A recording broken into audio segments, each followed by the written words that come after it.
Hi, ladies and gentlemen. So this is the first stream I think I'll ever cut or edit around a little bit, at least in post, just to cut off the starting now so I can be a little bit more clear and concise. Also, for my normal viewers, this stream is going to be a little bit different. We're on a mission, and I have so much information in my head. I'm hoping I can piece it together in a way that makes sense. But ladies and gentlemen, in this stream, our main objective, our main goal, our bastion is essentially to make a character the strongest you possibly can in the quickest amount of time possible. This is not for speedrun's sake so much as it's for a player who wants to leverage every single advantage they can, and also to have some guidance on how to best experience the game.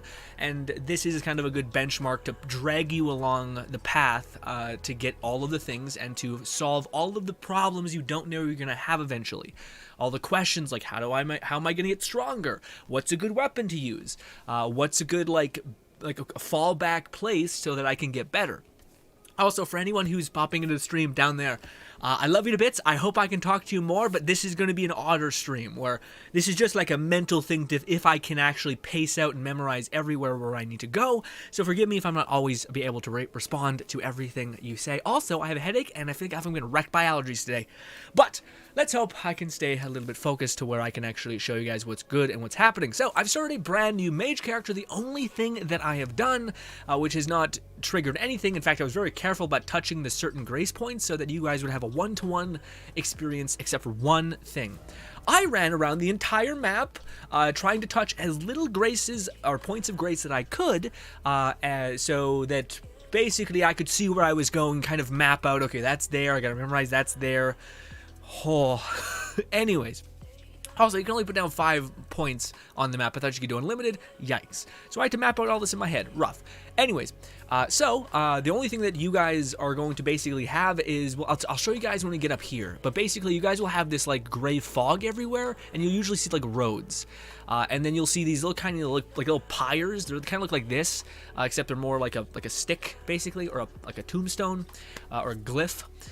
Anyways, you're going to go there, grab that will unlock and unravel the map and show you the greater detail within the map. You can kind of MacGyver your way around, and you do have access to basically almost the entire map, if not the entire map in the game. So I'm going to answer your first question that some people are going to have when they start off playing Elden Ring, which is, first of all, where the hell do I go? Why do I go there?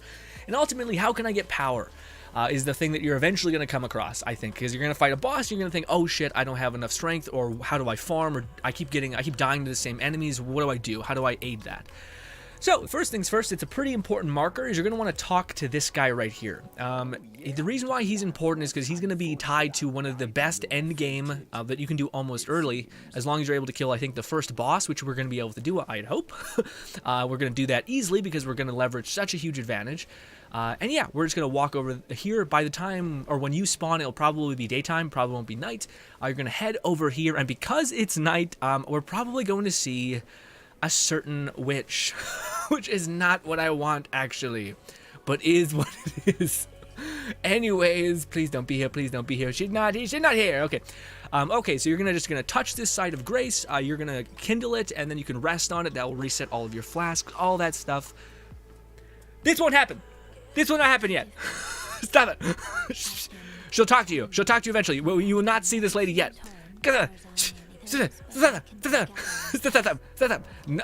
No, stop it. Okay, so you'll touch this point. We will come back to this point throughout the experience because this man sells a crafting kit, which is going to be valuable to us at some point. Anyways, you're going to get your ass moving. You will not have seen that lady. You will just have sat your ass by a campfire or a glimmer of light.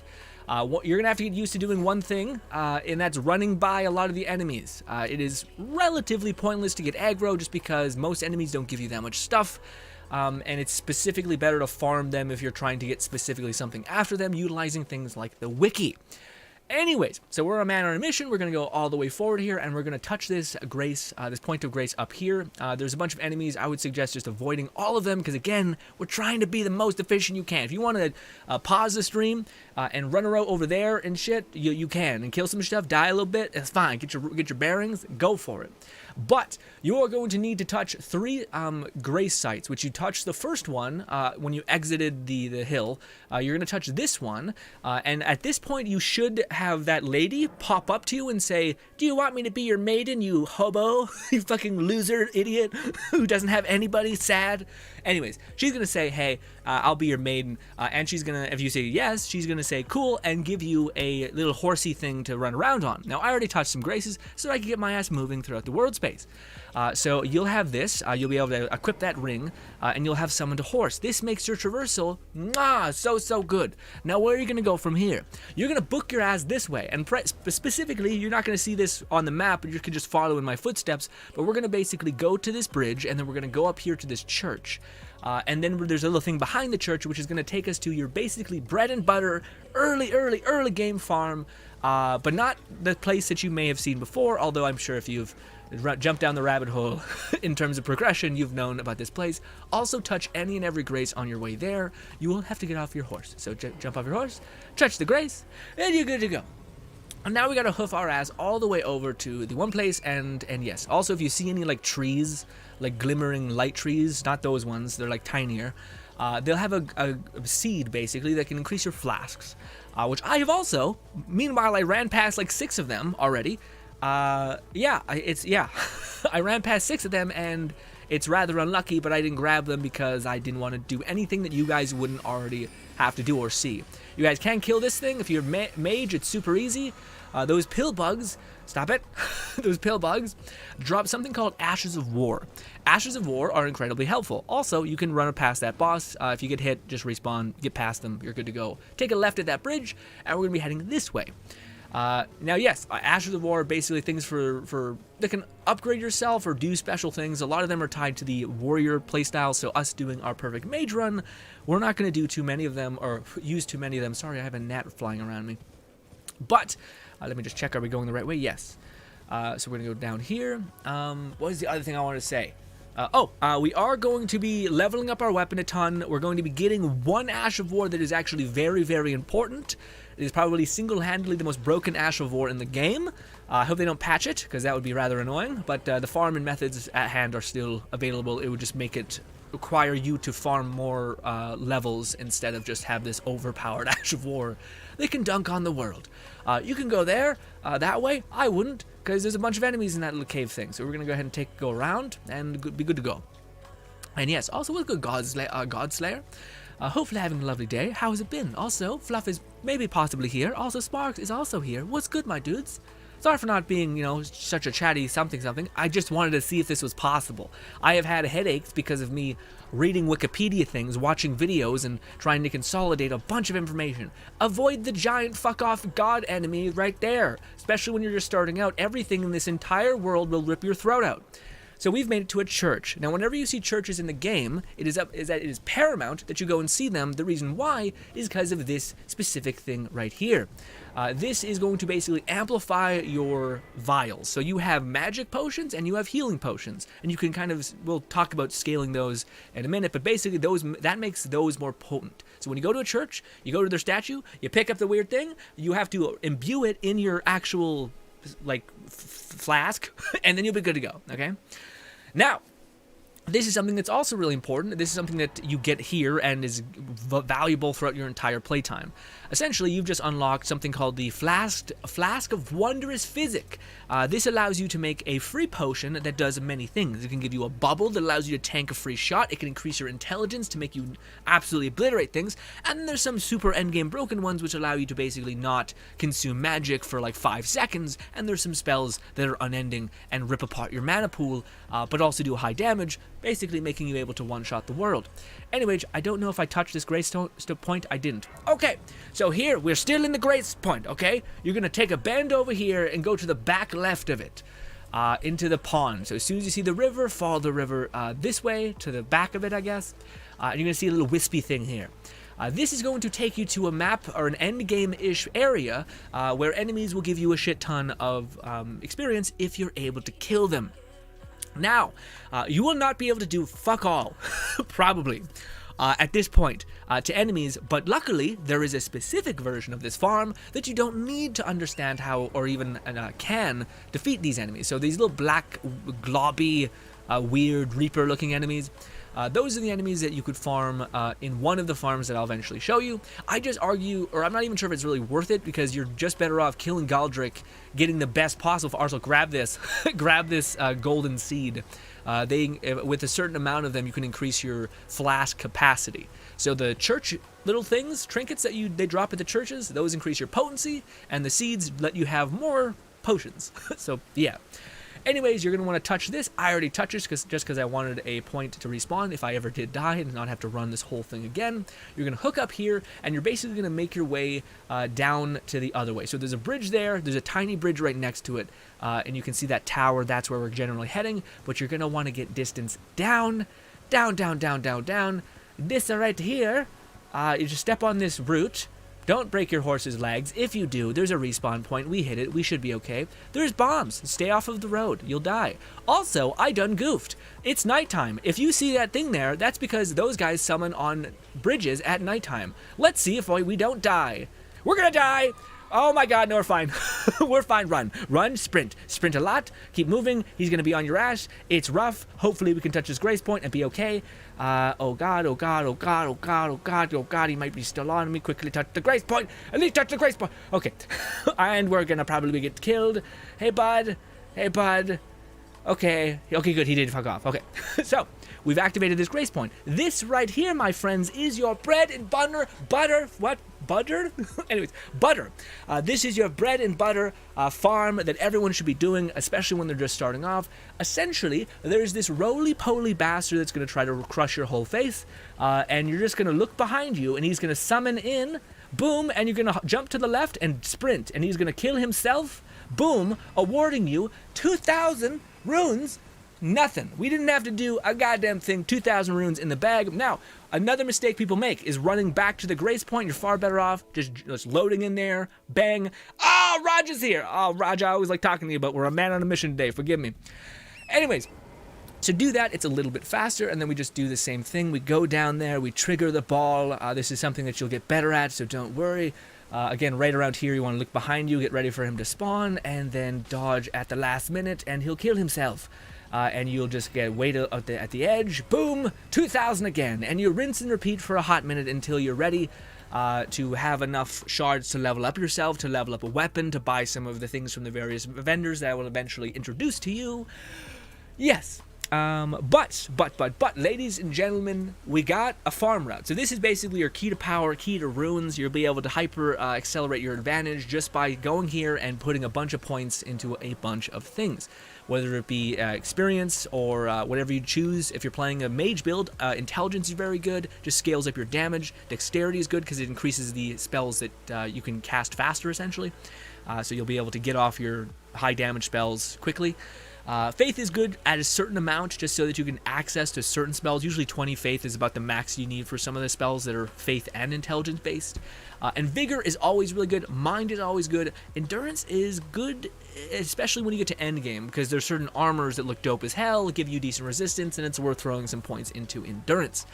But ultimately, intelligence, vigor, not a bad, just starter stat. So we're gonna pump some intelligence. Actually, a part of me wants to wait. Yeah, we're gonna wait. Because I want to not be able to survive anything. Because I want to see if we can do this run bare bones, okay? Now, also what's good, Ashley, I seen your VTuber live thing. It looks so cute. I'm not sure what gender it is. It looks great.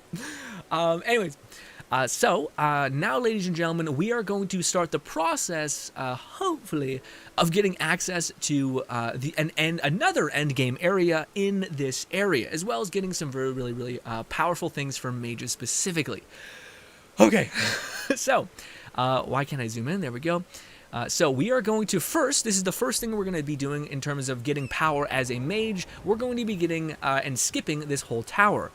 So we are going to be going here, right this way. We're going to be jumping now, and we're going to be jumping right whenever we can, and now we're up here, and now we're good, and now we're going to be climbing all the way up here, and we're going to get another spell slot, okay? So there's a certain amount of spell slots that you can attain within the game.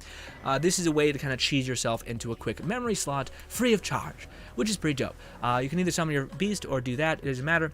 Anyways, we're going to go into that same wind turret, which lets your horse jump really, really high, and now we're going to head towards what's closest? Let me see.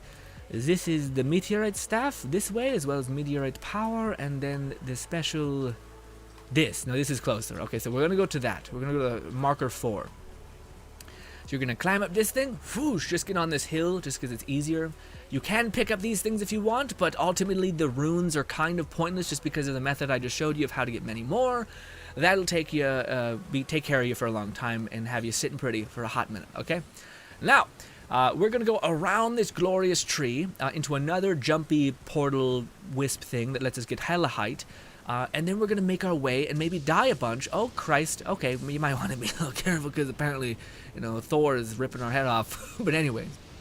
Also, that's a big-ass enemy. So you're going to want to avoid all that. Again, I am basically a starter character still. So, yes, use Turret. He's kind of a meat shield for you right now. I know it's a little fucked up, but it is what it is. Jump into this turret, and we're going to head ourselves into this big castle, but not before we touch this grace point. Some people kill that dragon for hella experience. I don't want to do it because it seems, one, cruel, and frankly, also, I don't know if it fucks up a quest chain. So I'm kind of just like, also there's better farms, frankly.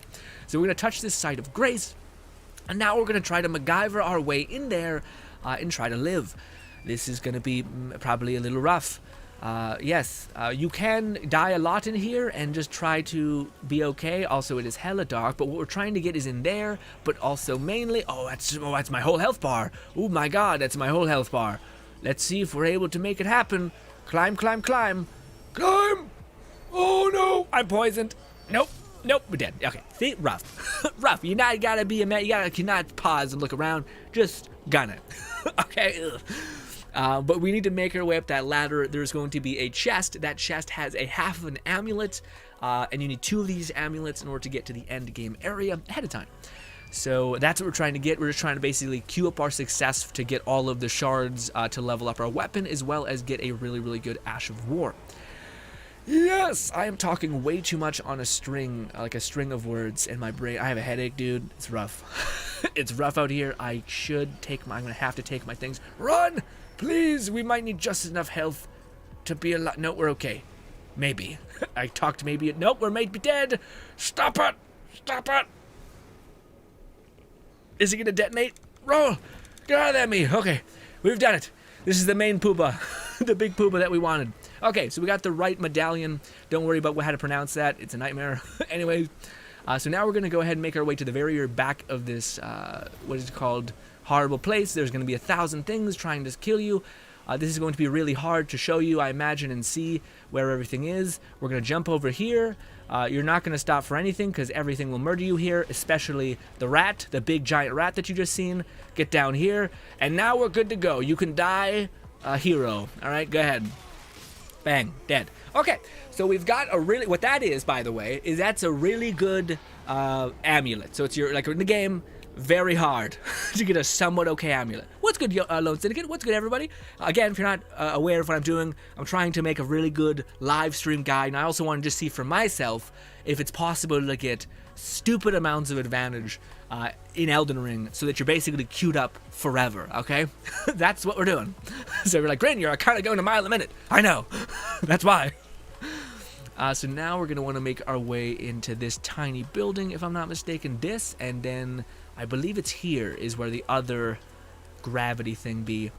Anyways, because we got that thing, that little charm, we're going to equip this. This is going to increase the damage we take, which is nothing, and just overall increase our stats, such as vigor, endurance, all these other things, dexterity. Great to have with no loss. Now, are we going to, yeah, we're going to just run it, I guess. What's the best path? I actually didn't map this out in my mind beforehand. Maybe we'll try left. I think there's a turret here is why I say maybe left. Oh. In fact, if I wanted to be a hella overachiever, I could bring. Yeah, let's do this real quick. We're gonna make a checkpoint essentially, for a very very good summon. Albeit, I'm not sure if we have enough endurance or health to even survive. So we can jump into these wispy turrets. Oh, we barely made it. And get access, or basically reduce our fall damage. So you guys are gonna see that there's this weird like cemetery, and there's that big ass. Oh god, there's this big ass like cemetery main thing.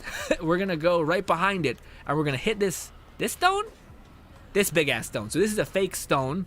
So we're gonna go in here. It's dark as hell. I should have bought a torch. This is again, we're doing this way earlier than we should. We're gonna touch a glimmer, and then we're gonna come back to this location, okay? This location has a very, very good summon, especially if you're putting a lot of points into mind, called the Dancer Crystallis, or something like that. And it basically is an unkillable summon unless you do blunt damage, and 90% of the bosses in the game, for whatever reason, don't do blunt, specific only damage. So the thing is basically an unkillable tank, and will be the best aggro machine you could possibly ask for. Cool! Now we just need to descend ourselves and get over there to those two pyres, which seems like a whole thing. Faceless says, you restarting, Grin? Oh my god, Faceless, you almost killed my ass. Faceless, I'm not restarting. Well, kind of. I still have my other save. I just wanted to see if it's possible to get a stupid advantage incredibly quickly within Elden Ring. And to what extent can you get that advantage? What the hell just happened to me? All these the boulders. Okay, I am somehow alive. Okay. So yeah, you got to be careful, because the game will, of course, try to kill you in every possible way, and by summoning boulders to rip your throat out. I just want to get this little piece of grace. Also, is this a boss fight I'm running into? I feel like I may be running into a boss fight. Oh no, I don't want to do that actually, but we'll touch the summon just to get it. Touch it! Oh shit! Oh, there's a skeleton trying to kill me. Stop it! Stop it! Stop it! Okay. There's a seed down there. I'm not sure if it's worth me dying over. You could get it, and then I guess we could just get it and then respawn on the back of it. No, I feel like this is gonna be a death window. I don't know. Let's not fuck. Well, I think we're fucked if we don't go in there. So yeah, this could be. We may have made a wrong turn, is where I'm at. Well, let's go back up. We're a little lost. It's okay. Faceless says, so I feel soft cap is higher. Oh my god, higher in this game than in others. Yeah, no. The soft cap I believe was like 40 for vigor and whatnot, and then in this game it's 60. And I believe so. Soft cap for vigor is 60. Soft cap for intelligence, or not intelligence, dexterity and strength is 80. And I don't know what it is for intelligence. I think intelligence is more of a gradual. Intelligence, mind are more gradual increases. But they, of course, everything has diminishing returns. It's just that vigor has a huge one where you get a lot out of vigor until you don't. Also, this is quite the. I've been turned around. I'm not sure if this is the best path to go to the place we need to go. But the point is, we need to get over there to that general area, and we'll be good. Actually, this looks fine. That looks more open. Okay. The question is, can we get down? I'm surprised there's not a turret anywhere that we can kind of.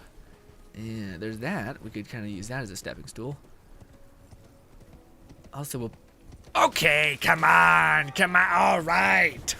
All right! Damn it! Shit. I had a feeling things were gonna go awry. We'll go a different way. I think it's a little bit more fraught with dragons, but we should be able to get there. So we're gonna go back to this place. And we're going to try going around and the dragons, essentially. But there's a lot of dragons. But dragons are a little less aggro because they take a little time to get to you. And if you're on horseback, you can kind of outpace them, I think. But let's see. Maybe I'm full of shit. Okay. Alonsing, it says, and Grin, my day has been a long one. Let's just say it's been one heck of a day. Lois Thinica, you have to tell me about it maybe at the very end of the stream, or maybe tomorrow. Wait, no, tomorrow's Wednesday. Thursday is when we stream next. You know what I mean? But I would love to hear about it, especially vent to me. I'm sure it was a pain. Yes, this is the way I went last time. Yeah, much easier to go here. All right, we're chipping away, boys. We're chipping away. We got a weird status on us, but it doesn't seem to be killing us, so we're okay. Lone Singed says, you may not enter GRINN, the mage forbids it. What do you mean? Faceless says, so I feel a sound higher, so I can go mage and profit because some intellect spells take fate. Yeah, oh shit, we ran right into a thing. Oh no, we're sprinting, we're hoping to not get fireballed. Oh shit, oh shit. Oh, please tell me these connect in some way. They do. Ah, go. Okay. The reason why we're here is because this descends easier. And again, there's grace points that if you see, hit. I am kind of just straight shotting it, which is not a great idea. Also, those dogs are fast. Stay away from them. Oh, there's no turret to speak of. No, we gotta go the long way around. Feels bad.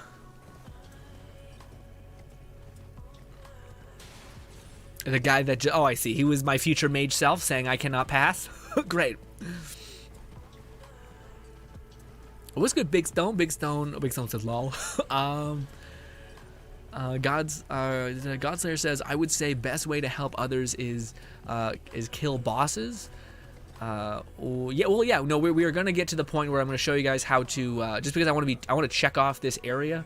Also, is that a grace point? No, it is not. But I want to get to the point where people basically where we can show people how to get like check off this area. So we're here, might as well make the most of it, kind of thing. But we are going to be getting a lot of power really quickly. I would assume by getting a really powerful weapon that's good for mages and also just kind of anybody, as well as getting a very good skill that is really good for mages. So we're here now. So let's see. We need to go to number 4. So this. It's pretty easy. This is how you get a really, really good staff. Now, warning, it is a staff that also scales off of... also, do not fight. Do not go in there and fight here, because you'll die. Go outside and grab it, because you'll die because there's a bunch of plants in there. So we have a meteorite staff. That is a really good endgame staff. Do not jump in the poison, because you'll die. And apparently, this is something I actually have not confirmed for myself, but there's a dungeon. I just don't know if it's filled with enemies, and maybe we're jumping the gun here a touch. Okay, yeah, you just something. Okay, get that. Okay, that thing has a lot of heat seeking. Let's see. Does it just give us the big pooba spell? It just gives us a big pooba spell. Okay, so this basically is called. It's a very good spell. It's called Meteorite. Nope, Rock Sling. I know nothing, but it's a very good end to mid game spell. Frankly, it scales off of gravity and is overall pretty damn good. Okay, so now we're kind of done for this area. Not really. We'll come back 1,000 other times eventually. You'll figure it out eventually. But for right now, let's complete our access point before we get a really good weapon, okay? So we're going to want to go here. So at this point, the map probably doesn't look anything. And again, if you see those pillars on the map, you'll just go there. So summon to a point, go to these weird, like... They look like this. They look like this, except they're just kind of an obelisk-looking thing. And you go to them, grab them, it will show the detail of the map. If not, you could follow in my footsteps. We're just going to be going to the church that we were just at, going to the castle, getting the other half of the rune, so that we can get access to an end game area incredibly early. And that's going to let us get access, if we can do damage, to level up our weapon, because in that area specifically, there's a shard, and that's how you level up your weapons. I'll explain when we get there. I'm dropping the gun. Anyways. Also, you guys have no idea how many fucked up voices I have in my head saying, well, what about this, GRINN? Or like, because I hear my old self being like, well, I didn't know this, you should explain this. And I'm like, I'm sure it's overwhelming at this point. Stop it. Faceless says, did you get the blasphemous sword? I did, man. That boss fight was amazing. Fighting the one lizard thing. But man, I don't know how you beat it without having either like some sort of way of being invulnerable, like the dash. Because unless you're able to do such an abundance of damage, which some people are. But man, like I just found if you let the fight go on too long, he'll wreck you. So yeah, this obelisk is where the map is. You'll just touch this, boom, you'll be good to go. And yes. And I think actually, if memory serves, this is like deep subconscious memory. Is there a thing here? There is. Okay, so we can pick this up. It's an okay spike cracked tier. They're basically things that we can put in our flask, or like whatever, the thing we picked up at the church at the very beginning. We can put those things in our flask to give it various effects, giving you better intelligence scaling or letting you use unlimited mana for a small amount of time, that kind of thing. Also, there should be a grace point. Also, yeah, there's people like this that sell various things. Again, will it be in a place where we have an abundance of souls to where usually you can just buy everything that they have? But there's only one person that you really need something for, especially for the rune farm, that I will show you, my brothers and sisters. I feel like I'm just an endless torrent of talking. Oh, I think I might have fucked up. We need to go down here, not up there. Down here should be a grace point. Okay, I'm waiting for my memory to buckle and me be like, oh god, pause the stream and go look into it. Which I can edit out, luckily, because I do think you can edit stuff out of the YouTube live systems, which is nice. Alright, so we're going to climb up here, and we're going to try not to get killed by the things. Again, if we get shot, all it is rinse and repeat. We're going to grab this golden seed, try not to get murdered. We have a plenty to level up our flask. We're going to jump here, jump this way. Jump! Jump! We're dead. Oh, somehow, okay, really, the staff is really fucking my whole life up. Why? Turn is really shit in the bed. Also me. But I'm trying to, like, you can just, I guess, let them get out of the way. There we go. Go! Go! Heal. Roll. We're gonna go for the completion of it all. Go! Go! There's a thing in here. Grab this, it'll teach you how to make blood potions. Go! Go! Okay. It'll teach you how to make, it's a crafting recipe to make blood stuff, so the various roses around here are a requirement for a bleed effect on your weapon. Is it worth it? I don't use it personally, but it's worth talking about. Also, we're here, might as well perfect this area, you know? There's also an enemy that if you want to fight, you can. He will drop a very, very good Ash of War if you're playing blood-based stuff. Also, he's right there, and he looks terrifying and menacing, so, you know, you could also avoid him. Because, yeah, it's not why we're here. You guys right now are probably a neutered person. You have nothing. You have no weapon. Actually, no, we have a staff. Forgot about that. We could equip a staff. Although we may not have enough weapon or mastery to do it. But this is the other half of the medallion. What this is relevant to is it helps us get access to a thing all the way over here that lets us open this endgame area. Acteria. Also, we died. Rude. In fact, I'm going to kill myself. Fuck you. I die on my own terms. Boom. Okay. So now is when we're going to actually get a good weapon, as well as the ability to get a good summon, as well as get an OP skill. But this is going to be quite the track, okay? And this is where we're going to actually get back on the main story swing of things. But before we do that, let us get a very, very good weapon, and that. Actually, no, we're going to do a little more story before we do that. Okay, again, follow in my footsteps, and you'll be good to go, my friend. Let's see if we can do it, boys. I haven't gotten to see how good Frost Stomp is at a base yet, but we'll get there. Anyways, so we're going to need to make our way up here, and then we're going to take a right after talking to this lady.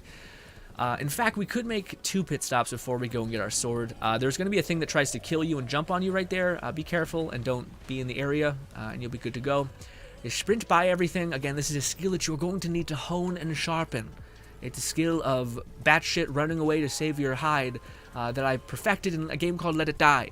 It's a nightmare atrocity of a game, but very fun and somewhat addictive, but hella masochistic, and lets everything kill you. And there's also durability on your armor, so if you get hit, you're wasting shit, essentially. Anywho, memory lane aside, you're going to touch this grace point, and then you're going to talk to this lady.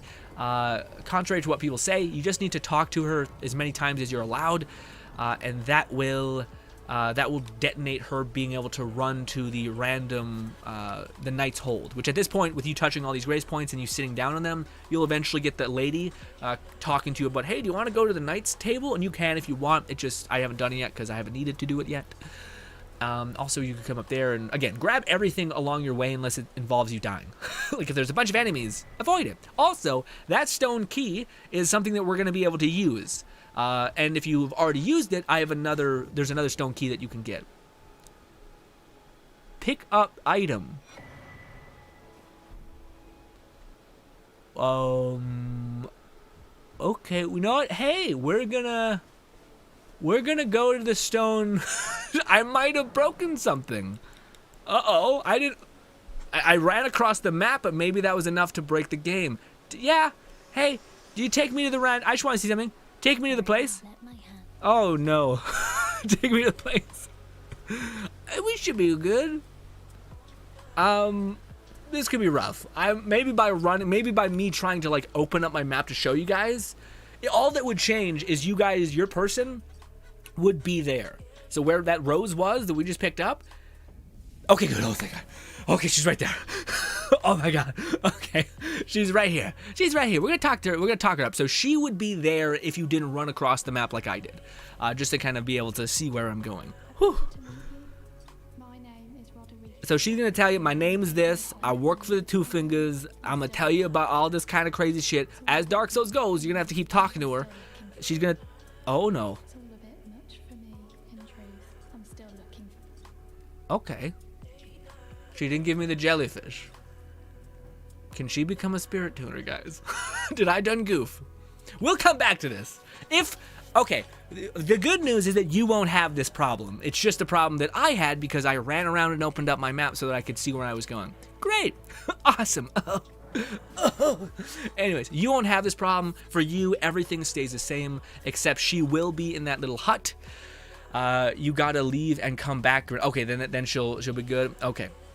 So for you, if you're doing this one straight shot, she'll be right here. You'll just talk to her 3 times. She'll eventually talk to you about she'll give you like a summon basically, and all that stuff, and then eventually she'll leave when you come back and she'll talk about something else.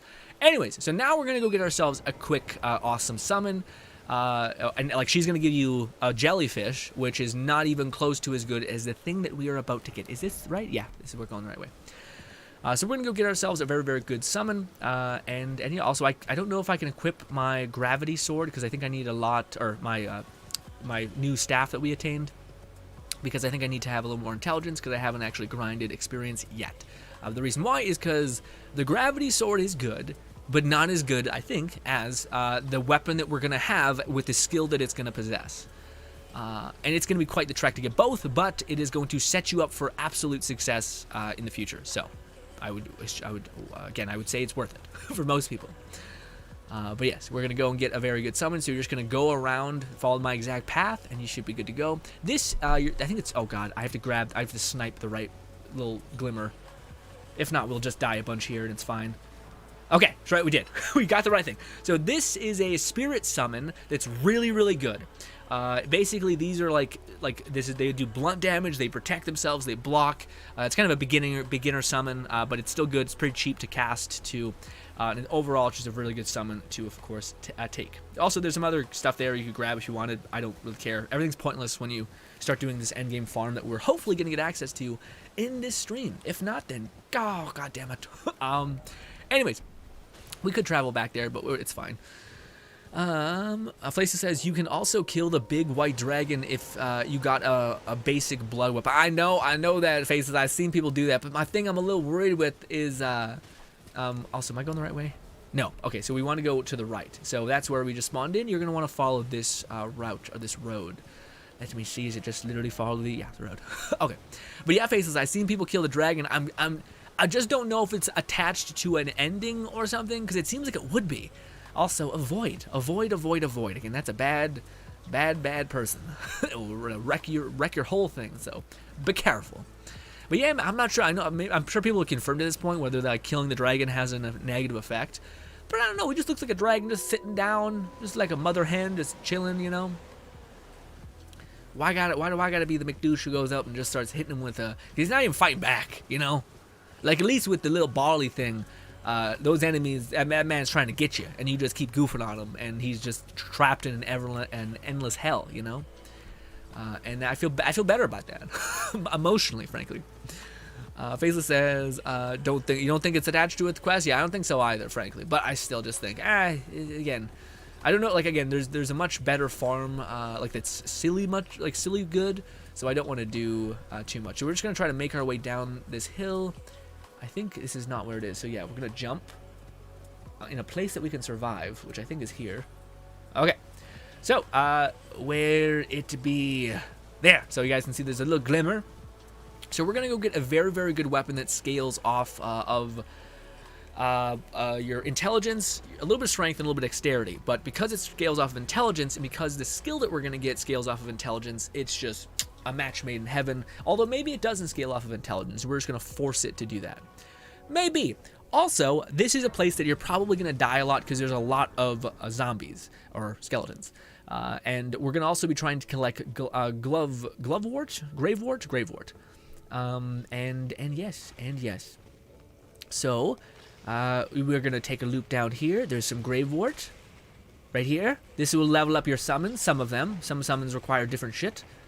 So, yeah, that's something. We're still running. I think this first run of us getting murdered is going to be us getting a gravewort. Also, we're going to unlock the boss despite us not in any way being prepared. Nope. Prepared to do it. Pull it. Prepared to kill him, I mean. Actually, the enemies are not that tanky here, so you'll be pretty... Okay, stop it. Okay, I know you... I'm sorry, I didn't say you did a lot of damage. Forgive me. Not a lot of gravewort in here. Yeah. but there's... I think now, maybe, possibly? My memory is perfect. Stop, shut up. I think there's this right here. Yeah, so right there is the path that we're going to want to take. This is going to take you to the upper floor there, and there's going to be gravewort as well as a zombie going to try to kick your ass. You're going to go through this left door, and right here is a really good weapon. We've got it. We've got a good weapon finally. It's a katana, cool also. Also, its attack pattern is... Oh, I didn't grab that gravewort. I'm not going back. It's fine. You can get unlimited gravewort eventually. I don't think we'll do stuff like that. We'll get unlimited blade shards to level up your weapons and such, but we will not get gravewort because that's just... We have limited time, my dudes, and I'm already squeezing things in pretty fast. So much so that I'm alienating and not talking to my lovely people. So forgive me if you're a regular here. This is not a norm thing for us to be non-stop renegade, going all the time. Now, my fear with this weapon, which I think is reality, is a true thing. Let's see. Equip. Yes. Oh, wait, no, I can use it. Okay. Oh, yeah, because we can use it. So I haven't leveled up my character at all. This is what you start off the game with, a level 6 character with these attributes. But because we have this special trinket, we have just a little bit more strength, just a little bit more vitality than most people would have. So if you've been following the course, then you'll be good. If you haven't, you won't have enough to wield this weapon. Now, let me do this. This is going to require 18 intelligence if you wanted to hyper level this, and we will do some leveling so that we can actually have enough intelligence to make a dent into this. But the reason why this is so good is because it has blood bleed build up. There we go. Shit, it's an algorithm.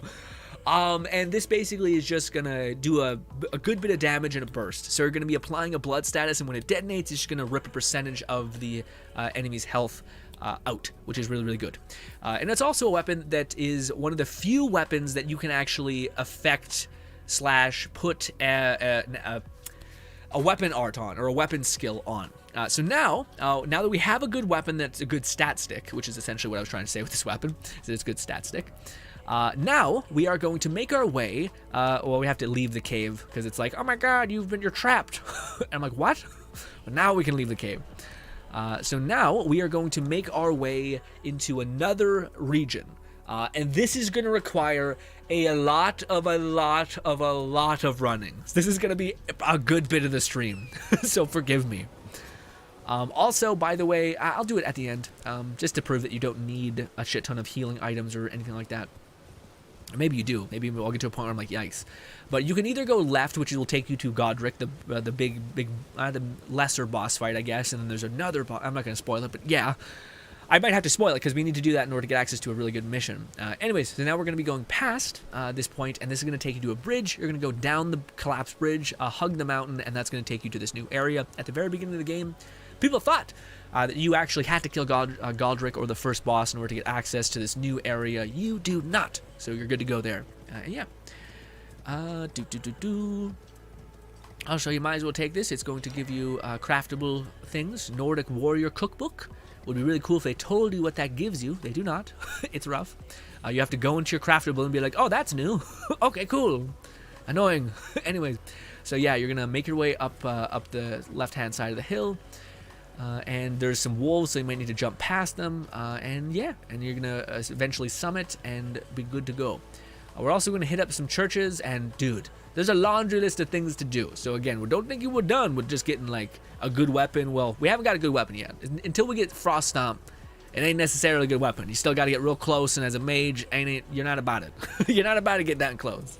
What you are about is weakening enemies with cryo, because that's what cryo does, as well as cryo detonating, a bleed proc. You'll see when we start tearing up bosses and enemies that this be the way. Okay. And again, we're gonna see a summit point right here, a grace point. Normally, if you kill the boss, you just plop out of there somewhere. But boom. So you would touch this grace point. I already did. And then we're gonna make our way to this church, which again, any church has a cool thing. What is it called? A flask upgrade, essentially, a flask upgrade type of upgrade.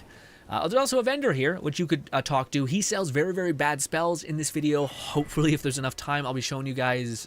I'll show you guys another part if we don't have enough time. But I'll be showing you guys how to get some really, really good spells, actually. So yes. But now, ladies and gentlemen, our main focus is just leveling up our weapon to be sufficient, as well as maybe making some pit stops along the way, just because it's a hella journey. So in fact, we're going to go here. And we're going to go to these 3 locations. Okay, so we're going to hug the right wall. Maybe we should go in the water, actually. We'll just progress.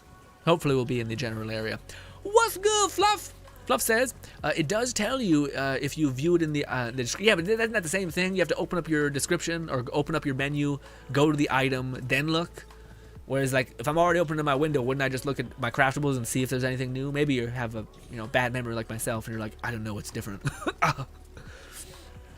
Now, if in fact we're gonna buy something that's just a nice commodity, just something nice to have, it's the lantern. So this guy specifically sells a lantern. I don't know for how much, but because we kind of ran by some things, maybe we have enough to get some good stuff. Yeah, we got 3K. We should be able to buy some things here. We got that specifically from when we went up the tower. There's like right beside the witch's tower. There's a graveyard. The graveyards hold like ruin enhancements. He's gonna talk a bunch of shit to you. You can skip it. We're gonna buy the lantern. This is going to permanently be with you. And if you wanted, you could buy a 100% physical resistance shield. Just because we're gonna have 1,000 runes anyway. You could if you wanted. I don't want to because I don't like shielding.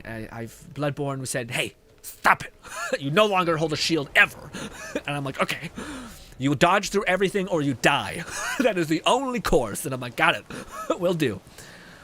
And again, there's somewhere in these foggy walls, you'll see like or foggy land, you'll see another point that shows you where, it's like a map, basically. You see a map.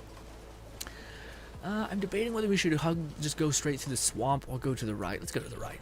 I don't think it hurts. It doesn't really matter. There's 1,000 ways to crack an egg, I guess. But yes. But yeah, Faceless, for killing the big dragon, I know it gives you 5 dragon hearts. Now, I haven't really got to participate in the magic meta, so I have no idea what dragon hearts really aid you. And I know they give you spells, but right now I kind of want pure magic right now. And all the spells that I've seen that have like a somewhat of a punch, at least mid-game, not end-game, but mid-game, are stuff that I can get access to with just runes and buying spells from specific vendors. Let's hope I'm not dearly mistaken. I think we can summit downwards if we're able to hook around this weird, horrible archer nightmare thing. I don't want anything. I just want to get by this, please. Please tell me there's a way to descend. Oh no. Oh no. Oh God, why? Frankly, if this is how we get to the Church of Woe... Oh, there's a gnat by my face! Stop it! Gnat.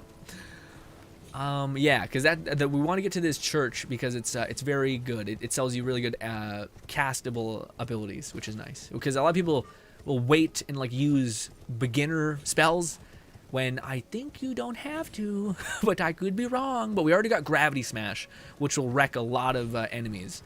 Also, might as well grab this, I guess. Sure. I don't know. I've been playing this game for a long time. I mean, 50 hours or something. I don't know what that is. Yes. I'm sure you guys do. That's a boss. If you want to fight him, I would suggest not until you have to, or if you're into the beast powers, because it's tied to that quest line. Also, am I anywhere near? No. So much more to go. So much more to run. Lone Syndicate says, are we gonna get the Meteor Storm? I forgot its name. I want to. It's not on the list. I do want to make a part 2. to this stream, where we're getting the Glumwort, we're upgrading the shit out of our other weapons, we're upgrading ourselves to the GRINN, which we can get access to the Mimic, like instantly if possible, because all we need to do, I think, is kill that enemy, that boss, but it's a hard boss to kill, so if I can give people better advantages or better spells to do at long range, to kill that boss, then I'll be sitting pretty. I'll be happy about that outcome. Also, is that a place that we can... I see a glimmer. Okay, good. There's a glimmer. Okay, good. Always get glimmers, or else you'll have to run this whole thing again. If you're playing a faith build, we're not talking about that. We're not talking about that. I don't want to overly confusing. Stop it, me. Yeah, but man, I seen in a video people using the meteor spell. It looks fun, but it doesn't know. I'm not sure if it's like really powerful. Like it is, but I think it's just it's in a weird category where it like just siphons a shit ton of your magic. And the reward of damage is too varied. So like there's a beam attack that literally just wrecks and burns your magic, but at least you hit oftentimes what you're aiming at. Whereas the meteor is kind of like an enemy could be straight in front of you and you'd be just casting forever and no dimes. Yeah, so we might as well climb up to the highest possible peak and then work our way down. I think that's what I had to do when I actually originally started coming to this area. But that place right there is going to sell you some really good spells. It's from a turtle man. And yes, also this is, I think, the place where if you accidentally aggroed or ruined any sort of quest chains, you would go here and give them a thing, and that thing would reset them, making it so, or not reset them, it would basically de-aggro people so that you can continue a quest even though you might have done some naughty things and killed some people that maybe shouldn't have died, you know, especially if they were part of a quest. Also, because this is a church, we're going to get another vial enhancement, so whenever we heal or heal our magic or replenish our magic, we're going to get again, it's going to do more. It's going to increase the potency of that, yeah? The turtle man is also adorable. Super cute looking, and yes. Also, maybe not. Maybe this doesn't. Yes, I thought there was a glimmer here, but I guess it's not one of the tinier churches. Also, we got a golden sewed needle. Okay, hello. Hello, he's gonna ask you a bunch of shit. Yes. I don't know. Yes. Yes. Hello. Maybe actually, I may have fucked up. Maybe you have to do something for him. Nope. No, we're good. Yeah, study sorcery. So this guy sells you some really good sorceries, but they're expensive, you might say. And even though I'm sure some of you wouldn't just mind. We get 2,000 per of those little balls, so you just need to kill them a couple times, and you would have enough to buy this. But I'm gonna show you a way to hyper level at some point, but we need to keep our progress going. But those are really good mid to like end game spells that you could use. People are kind of using other spells where you get like a quick like melee cast thing. Again, this katana with its frost stomp is going to do way more than any of those things, so I would say just invest in those. So now we're gonna have to descend this place and hook left. What is good, Red? Red says, "Hey, what's good, Red? How you doing, buddy? We're trying to see how much progress we can get with our mage as soon as humanly possible within the shortest amount of time available, because people got things to do and people to see. People don't want to reset a boss 8 times. I don't mind, but yes. Also, it just kind of feels good to like have things that actually seem like they hit. You know? Okay, oh my goodness, hello, holy shit. Okay, that was a bad time to pause the map. Usually doesn't let you if enemies are aggroed on you. Let's heal. Christ, I think I might have. Nope, they're still aggroed on me. I hope I can hook around. I'm not now going the wrong way. Like I should have punched through. I think. Yeah, I should have. I'm gonna go back and punch through. Also, yeah, I have not leveled up my potions, so they are not healing a lot. But you have to do it at a campsite, so they will get better. You just have to invest in them getting better. It's weird to like make them better at the campsites. Oh, I fucked up again. I didn't look. It's fine. We'll just summon it. We just got a checkpoint. Shouldn't be that bad. Oh. Also, I think there's a turret actually that might be better. Yes, I did. No, steak.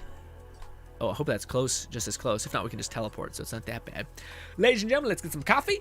Get some coffee in us. We're making decent time. Not the best, but decent. Also, yeah, it's right here. Nice. We did have some souls, but again, we'll get plenty of souls at some point. Stop it. Stop it. Stop it. You bastard. Now heal. Heal thing. Go. Also, I didn't know that. You could just keep drinking the same vial so you don't have to waste 2 animations. That's nice. We have no, No stuff here, but you know, okay. Oh my goodness. Oh my goodness. Stop it. Stop it. There's a grace point. Let me survive just a little bit longer. Quickly. Touch it. Okay. I've never been here, actually. I've just not come this way. I've always kind of gone off the beaten path for various good reasons. Like that, getting domed in the chest by a horrible thing. These things are you can take out their knees. He's gonna jump. You can take out their knees, and they basically, when you kill a boss, you'll get their essence. And their essence can be duplicated in some of these things, but they're a little bit confusing because you don't know which type can be decrypted in what thing. So some bosses can be duplicated in that guy, but there's other versions of that guy out there that are different. It's annoying. Anyways, but yes. So is this the right path? Yeah, so now we're going downwards, but we might not be able to descend enough. Let's see. Also, there's this. Some flowers. I don't know what that does either. I'm not, yeah. Doing my best. Doing my best. Okay. I did not see Mr. Bear Man. Also, I don't know if this path is actually going to descend us. Hopefully we got it to a summon point anywhere.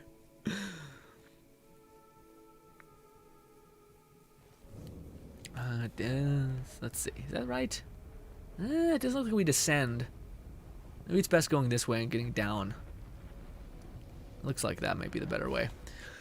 We need to go back into the water, but that's a good place to get that church just because it sells good incantations. Also, you can go to that person and give him like books that are unique, and he'll stay there usually forever. Whereas some of the other like NPCs are part of quest chains, and they'll kind of run around, and you'll be like, "Where the hell are you? I need to buy spells." So that guy I think is stagnant, so it's not a bad person to invest in. I think we might be better off going even further back and then running. How far back are we? Not that far back. It's a little bit much, but we'll be fine. It's a straight shot. It takes a long time. It's going to probably take like 5 minutes, honestly. It's unlucky, but it is what it is.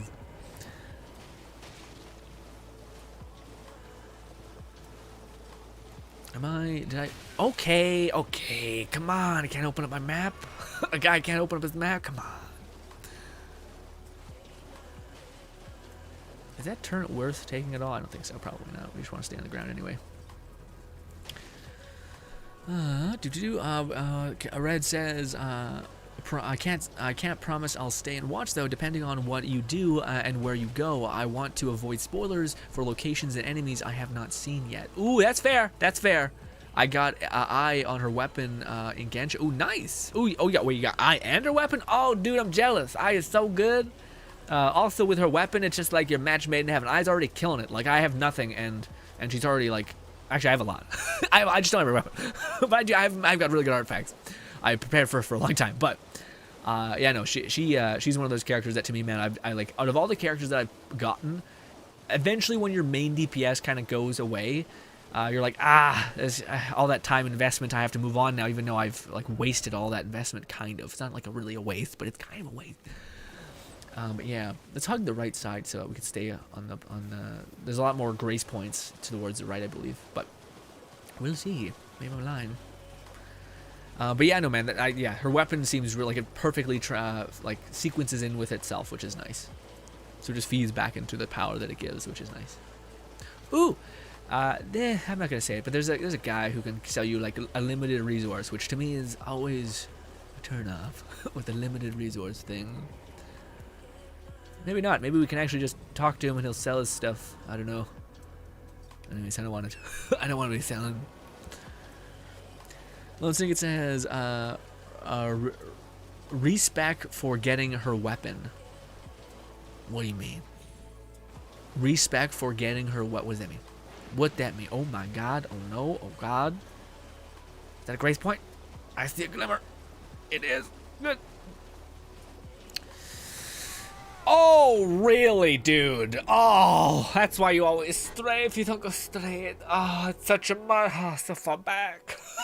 This is what we get for not leveling up our vigor or anything. Unlucky.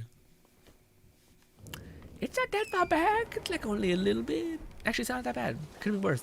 It could have been significantly worse.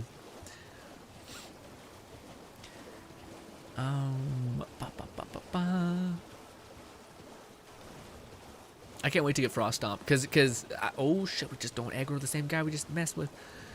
But yeah, what do you call it, man? Frost Stomp on an intelligence build. Like, Frost Stomp was already doing good when I had, like, what was it? Like 5 or 9. 9 a bare minimum of intelligence in my character. And to have, like, 40, and it feeding directly back into the weapon, and the weapon scales off of B rating, that's not too bad. At least I don't think it would be. Now I think we can just straight shot it if we wanted. Yeah, as long as we're heading in the general area, we should be good. Should be. Red says, I got really lucky. I got Diluc and a 50-50 bleh. But I came at least then 5 pulls later, long before Soft Pity for 80. Or 180. And got the weapon long before Soft Pity 2. Nice! That sounds immensely lucky. Well done. Yeah, that's incredible, man. Yeah, but when you say, I got Diluc on a 50-50 bleh. Oh, I see. So that's not good. But then you eventually did get I. In 5 pulls later. Oh, yes. The mad dad. That you can't be mad at that. Well, 5 pulls, like 10 pulls, you mean? Or like 5 single pulls? Because probably mean like 50 pulls. That's actually, that's a good bit. That's a good 10 pulls is, or 10 sets of 5 is rough. That's a good bit of runes or whatever gone. But, again, it's one of the, like, I is one of those characters where I don't think anybody who has her, I've never heard anyone be like, maybe I shouldn't have got her. It's like, no, she's awesome. Like, especially if you invest in her. She's one of those characters that I think really feeds off of high investment. I think it's a shame that her normal attack doesn't feed directly into her base hitting, you know? I think that's a shame, because I feel like that, again, I don't know why I like the characters in Genshin specifically that ask a lot of your investment. It just, to me, it makes them like but also, like, I see people crown things that don't make sense, and I'm like, but why? Like, I know they're your favorite. I mean, I did it with Razor, but like, why? What is your problem, kind of? So just because we're here, we're going to actually make a pit stop over at this mine. This mine is going to be the mine that we're going to use to get our weapon up, essentially. So all the mines, not all the mines, but there are certain mines that actually drop you a pearl after killing a boss that gives you the ability to buy unlimited upgrades for your weapon, essentially. So you can basically have, with no reservation, you can just keep upgrading your weapon without being worried about, oh, am I investing in the wrong thing, this or that. So we're just going to kind of make this checkpoint so we can fast travel to it easier. Yes. It is a pain in the ass because we're going to have to ride an elevator and go up and down and up, but it is what it is. Faceless says, do you feel Frost Stomp beats Blasphemous Flame without... oh, yes, absolutely. Absolutely. No, not even close. It's not even... I'm sorry. It's not even close. Faceless. I can show you. If you hang with me at the very end of the stream, I'll show you. It's brutal. Like, it's insane. Because it has so much AoE, it hits twice, and it has a much more valuable element. And yeah, it's also, I have no investment in any of the stats that are relevant to it besides dexterity, but also any build will either need dexterity or strength, and it scales off of both. And if you happen to be running dexterity and intelligence, oh boy, now you're double stacking your value, or the value that weapon's getting. And yeah, but I was shocked, man. I got Blasphemous Blade and I leveled it up to the highest point that you can without capping it out, without making it plus 10 or using one of the most end-game resources to fully cap it out. And yeah, it still didn't have as much bang for your buck. It's wild. But yeah, Blasphemous Flame, I think, may have a little bit more forward range, but I'm not even sure if that's true. Yeah. But also, it definitely doesn't hit as hard, like, at all. But I would love to show you, man. But again, we're a man on a mission. We're got to be a little bit focused here.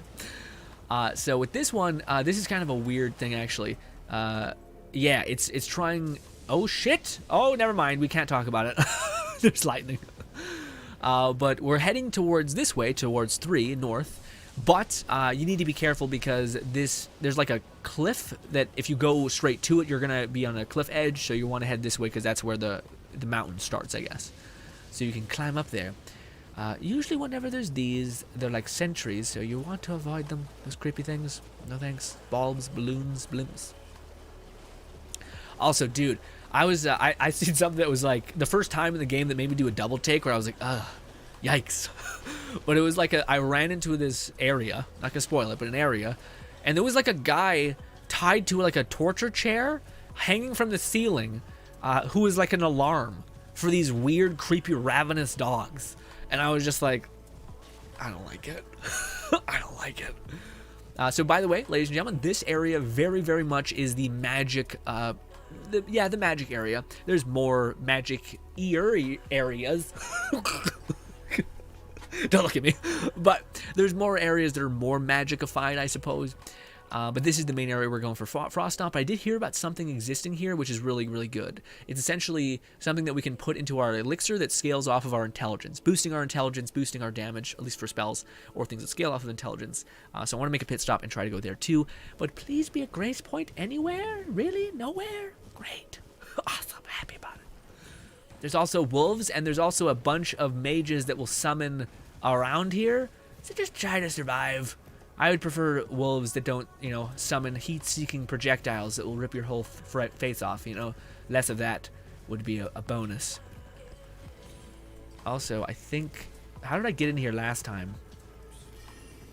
I definitely MacGyvered my way, like right here. Okay, good. Now we're going to touch this greystone. So you just go around. Go around that horrible area. And this is going to be a very bad place to exist. That's why we get here. Also, if you have unique weapons, that man right there, that beautiful kind soul, can sell you the first two versions of the weapon ascension or the upgrade material that is good for unique weapons. So the weapon that we currently have is a normal weapon. It's not unique, even though it gives you bleed and is really good. It's not unique, surprisingly, which is also good because a lot of the other things require. Is it better to drop and try to get that first? Maybe. Because that looks like it's kind of not in the thing. Yeah, let's do that. Let's try to get that one thing, because we always spawn up here again. The question is, what distance can we survive without busting our whole face open? About that, I think. Okay, good. Okay, I have no idea where this is even located. I'm really hoping it's not in a boss. Also, we should equip... Uh-oh. Please don't kill me. I need to do this and this. Because we'd rather have that there. Now we're going to need to main our... There we go, staff. I'll tell you guys how to do that in a minute. I just want to see. Where is it? I did not ask for clarification on where this potion is that ups your intelligence. Is it low? Rarely are things low. I'm wondering if Fluff knows this, because I feel like he'd want the intelligence scaling potion as well. Uh-oh. We might come back to this. Because I have not memorized where this location specifically is. For magic scaling thing. Shit. Is it a cave? I thought it might have been a rune. It could also be up here.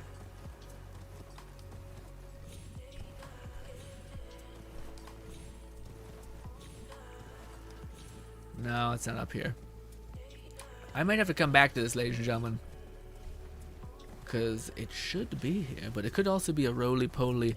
I already have the tier. I already have the tier 4 intelligence boost. Oh, so you is it? But is it? You didn't buy it here though. You just got it another way. Well, shit. Well, shit. Okay, well, we'll come back to it. I should have actually looked at where it was specifically at. Oh, well. Jay says, random question.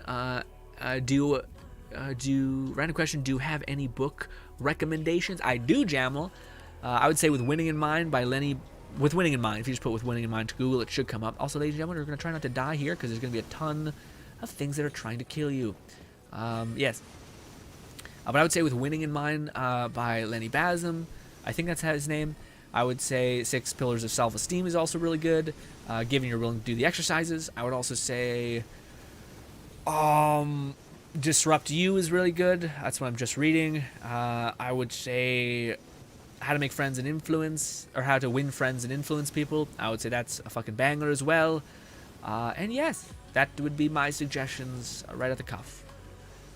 But those are all self-help books. They're not very like fantasy. If you like fantasy, fun, goofy fantasy books, then those books will not resonate. Probably. Also, I forgot to. We're gonna want to pull left as soon as we make it to this thing. Oh my God! Holy shit! Go go go go go go go go go! Go go go go go go go! Don't get my horse. Did I pass it? Oh, go. Okay, it's good that we just got here. But Jesus. Okay, so we got this. We marked it. We're good. Now we're gonna go this way, same way we went. I thought we'd be safer hugging the side of the church or the castle. No, probably could have you just wanted to make it to that castle because there's a spawn point there, and of course we don't want to have to come all the way up here again because it's dangerous. Dangerous. Okay, so this is going to demand some explaining. So we are going to get off of our horse and stand with our sword at the ready. You can feel it out real quick. And we're going to see that glimmer make our way over here again. We're going to try to stay on its pathing. And eventually, it should come back around. You'll see it kind of moving towards you. Like that. Like that. Okay? So it's basically a ghost where as soon as you see its pathing, just stand in the same place, wait for it. And then as soon as it comes, you hit it. Okay? Okay? Now we just unlocked the Ash of War Hoarfrost Stomp. Anyways, it's an incredibly good Ash of War. So now let's go back to the round table hold and call it good. Let me take that off my map. Now we have, ladies and gentlemen, we have a banger of a weapon. Hella good weapon. Okay, so now we are going to equip that onto our weapon. We may have to burn some runes really quick, so I think it may cost a little bit of something. Yes, before we get our one lady going, we'll do this thing. Ash of War. Yeah, we need a little bit of, wait, let's see. Ash of War. Equip? No. Okay, so you guys can see this is a whole explanation video in itself. But basically, you guys can see that the various things that you put on your weapons, Ash of War wise, can change the format of your weapon, taking stuff from your stats. So you guys can see here that it says attribute scaling. It's scaling off of intelligence and dexterity and strength with this weapon. So if you have investment in those attributes, oftentimes it's worth investing in those attributes because the weapon's able to pull more damage out of those attributes. So say if it has an E rating in intelligence, it's not pulling that much power from intelligence. But say if you have a B rating or an S rating into intelligence, then if you have a high investment in intelligence, it's able to siphon power from that stat way more, giving you more damage. And the craziest thing about this is Hoarfrost Stomp is not only, basically by giving it Frost, it does not mean that it takes away its bleed proc, meaning you're going to be doing 38 bleed damage on top of hitting like a truck twice with your Cryo Stomp. And yeah, also we're taking this weapon that otherwise didn't scale into intelligence and making it an intelligence scaling weapon. And we're scaling it off of cold. We will get access to other blades in the future, like magic, a magic blade, which will for some reason work with this one and not other things. But anyways, regardless of that, we're probably going to want to keep this on cold, because cold, the reason why that stat is so good outside of anything else is cold acts as a debuffer, I believe, but also it acts as the same way as bleed. So bleed, the more you apply bleed stacks, eventually they detonate, and that basically gives you a huge portion of percentage-based damage based on the bleed proc. So just keep hitting, and then eventually you'll see a chunk of their health just disappear. Bleed is really good for taking down bosses and etc. because they have a huge chunk or a percentage of health. So it's not about the damage you're dealing, but just the fact that you're taking off 10%, say, or 9% of a million, opposed to thousands of damage every second. It doesn't matter when you're taking off a percentage of what could be a half a thousand or some, or sorry, 20,000, given it's how much health the boss has. So bleed is really good. Cryo does the same thing, where it builds up to a thing and then detonates. Not as hard as bleed, but still enough. And also it's weakening enemies to things like bleed, like your base attack, like any other spells you're casting. So this just really works, okay? It's really good. For those reasons I mentioned.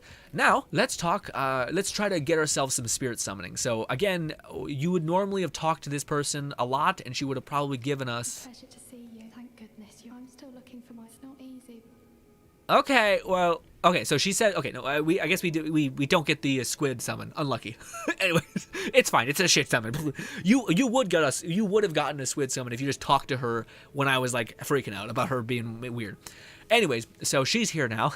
We are going to talk to this guy. He's going to say that she has an affinity for spirit tuning, about Roddy Rekka. I didn't say that right. Don't look at me.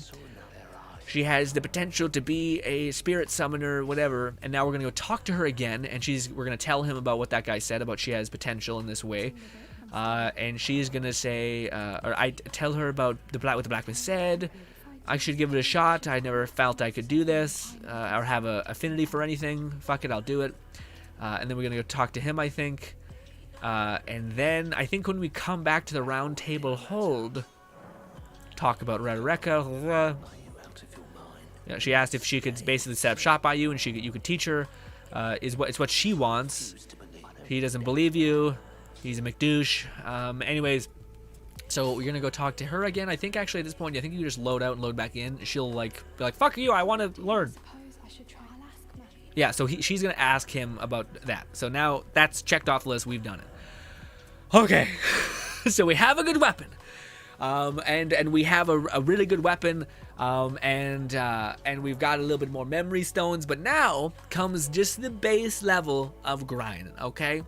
We're gonna go fight a boss, and we're gonna need to get a lot of other stuff. How much time is it? This might be the longest stream we ever do. Actually, before we do that, let's do this. So we're gonna basically prepare ourselves to overlevel our weapon and ourselves. Right now, we could just go to this place and overlevel ourselves just a good bit, just enough to where we can basically instantly eviscerate Galdrick over here. And we'll need to do that by getting a battle as well. Anyways, so much to be done. So we were here. Let's summon in this way. We're basically going to make our way over here. And we're also going to make our way over here. And over here. And I don't know if we have enough damage to kill that man, because we still refuse to level ourselves up. Because we're an idiot. But yes, let's make our way that way. Oh, wait, also, that thing we also need is right over here. Yes, this. That's the main reason why we're heading over there. The reason why is because we're trying to get a blunt flail. The blunt flail allows us to fight a boss in one of the ruins. And yes. The boss in one of the ruins is a pain in the ass, essentially. He basically can only be damaged by blunt enemies, or blunt attacks. But we also need to go and get the wizard lady. Okay, let's just one thing at a time, one thing at a time. I just think like we're making real good ground. But I really wanted to kill Godric in this part, so that we can start the process of getting to the most end game area that we possibly could, which is the area in which we can hyper overlevel. So we might just be streaming for a god-awful amount of time, or you might see me utterly deflate because, oh my god, that's such a long time to talk. Fluff says, Red says, I'll probably start upping my magic stats soon, once my arcane is 45. Or do you have a bleed build, I wonder, Red? Because I heard arcane is specifically good for bleed builds and whatnot. Well, bleed builds are strong in this game too. I don't know if they're as strong as magic, but probably really good. I think they're like a nice happy medium of like fun. You know, if like magic is magic, this is like bleed is its counterpart for warriors. I think they're the warrior build, I guess. Strength build, stuff like that. Lozig says, "Long stream, let's go." Thanks, man. Lozig, what happened with your day? Why do you say it was a little bit so-so? Also, yeah, you can do that if you want. You can attack in weird ways.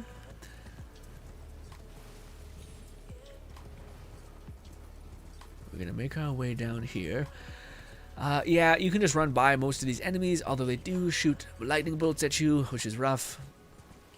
I do want to see if Horcrux Stomp is like how much investment do you need in order to make it like godly, which I think you don't need that much. Also, if you wanted, you could just be careful and grab everything. Ooh, that's another stone key. Okay, so we have 3 keys that we know of that we can attain, which is hella good. We're gonna do this, touch this. Because again, if we die, we'll just summon here, easy peasy.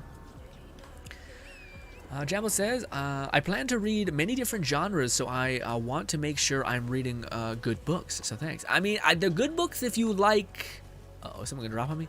The good books if you like self-improvement type situations also. Oh, that's terrifying. That's a big old enemy. So we're gonna try to get behind this. Grab this. Okay, so we just got a Morning Star. Morning Star is going to do bleed damage, or this specific Morning Star is going to do bleed damage, and it's considered a blunt weapon. The reason why we're getting this before we're investing in our stats, also we could do this. Come here, don't you spawn. Don't do this to me. Making me look like a fool. There we go. Is it something good? That's an arrow shot. I don't know why we made a point to get that. It's not helpful. I didn't even know what it was. I just got like, ooh, piece of candy. Anyways, we could get up here, but we have a spawn point that has right beside a wind turret, like a little jump, so I think we're fine. Let's go over here. So actually, oh, we kind of want to backtrack, actually. Yikes. Okay, well, we can kind of still do that, I guess. But the reason why we wanted that specific weapon is because it's a blunt weapon that's actually pretty good. It also has a bleed effect, and it's going to be really, really helpful to fight the boss that we are going to go fight eventually. So yes. It's the boss that we're going to need in order to get the first edition of leveling up our weapon, shards and such. Oh, shit. Oh, someone just got rickety wrecked. Don't kill me, please. I hope I'm going the right way. I have been kind of just generally, I haven't mapped out the entire area, ladies and gentlemen. My brain is, you know, I'm not some sort of freak Elon Musk type who can see the code of the whole universe, okay? So I'm hoping you'll be patient with me in that regard. Oh my goodness. I do want to see one thing, because I think this area looks familiar. Little detour, even though we are in no possible point to do the detour. This is also another staff that you could get. I just want to see how good Horcrux Stomp is, but I need to make sure we have a teleportation point somewhere. I think we've hit it. It's somewhere over here. I hope so. There is a teleportation point, a thing over there. It's fine. This should be enough to see whether we can make something hippity happen, right? We're gonna go this way. I just want to see how... We have no levels. This shouldn't do any damage. It might. It might do something.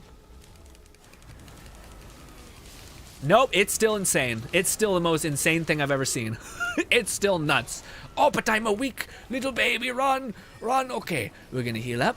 We're gonna heal. Oh, I healed twice. I didn't need to do that. Oh, great, great, perfect. Stop it. He's dead. I'm level 6, dog. Oh, it must be scaled off of percentage, dude. Okay, that should not have happened. That should not have hit.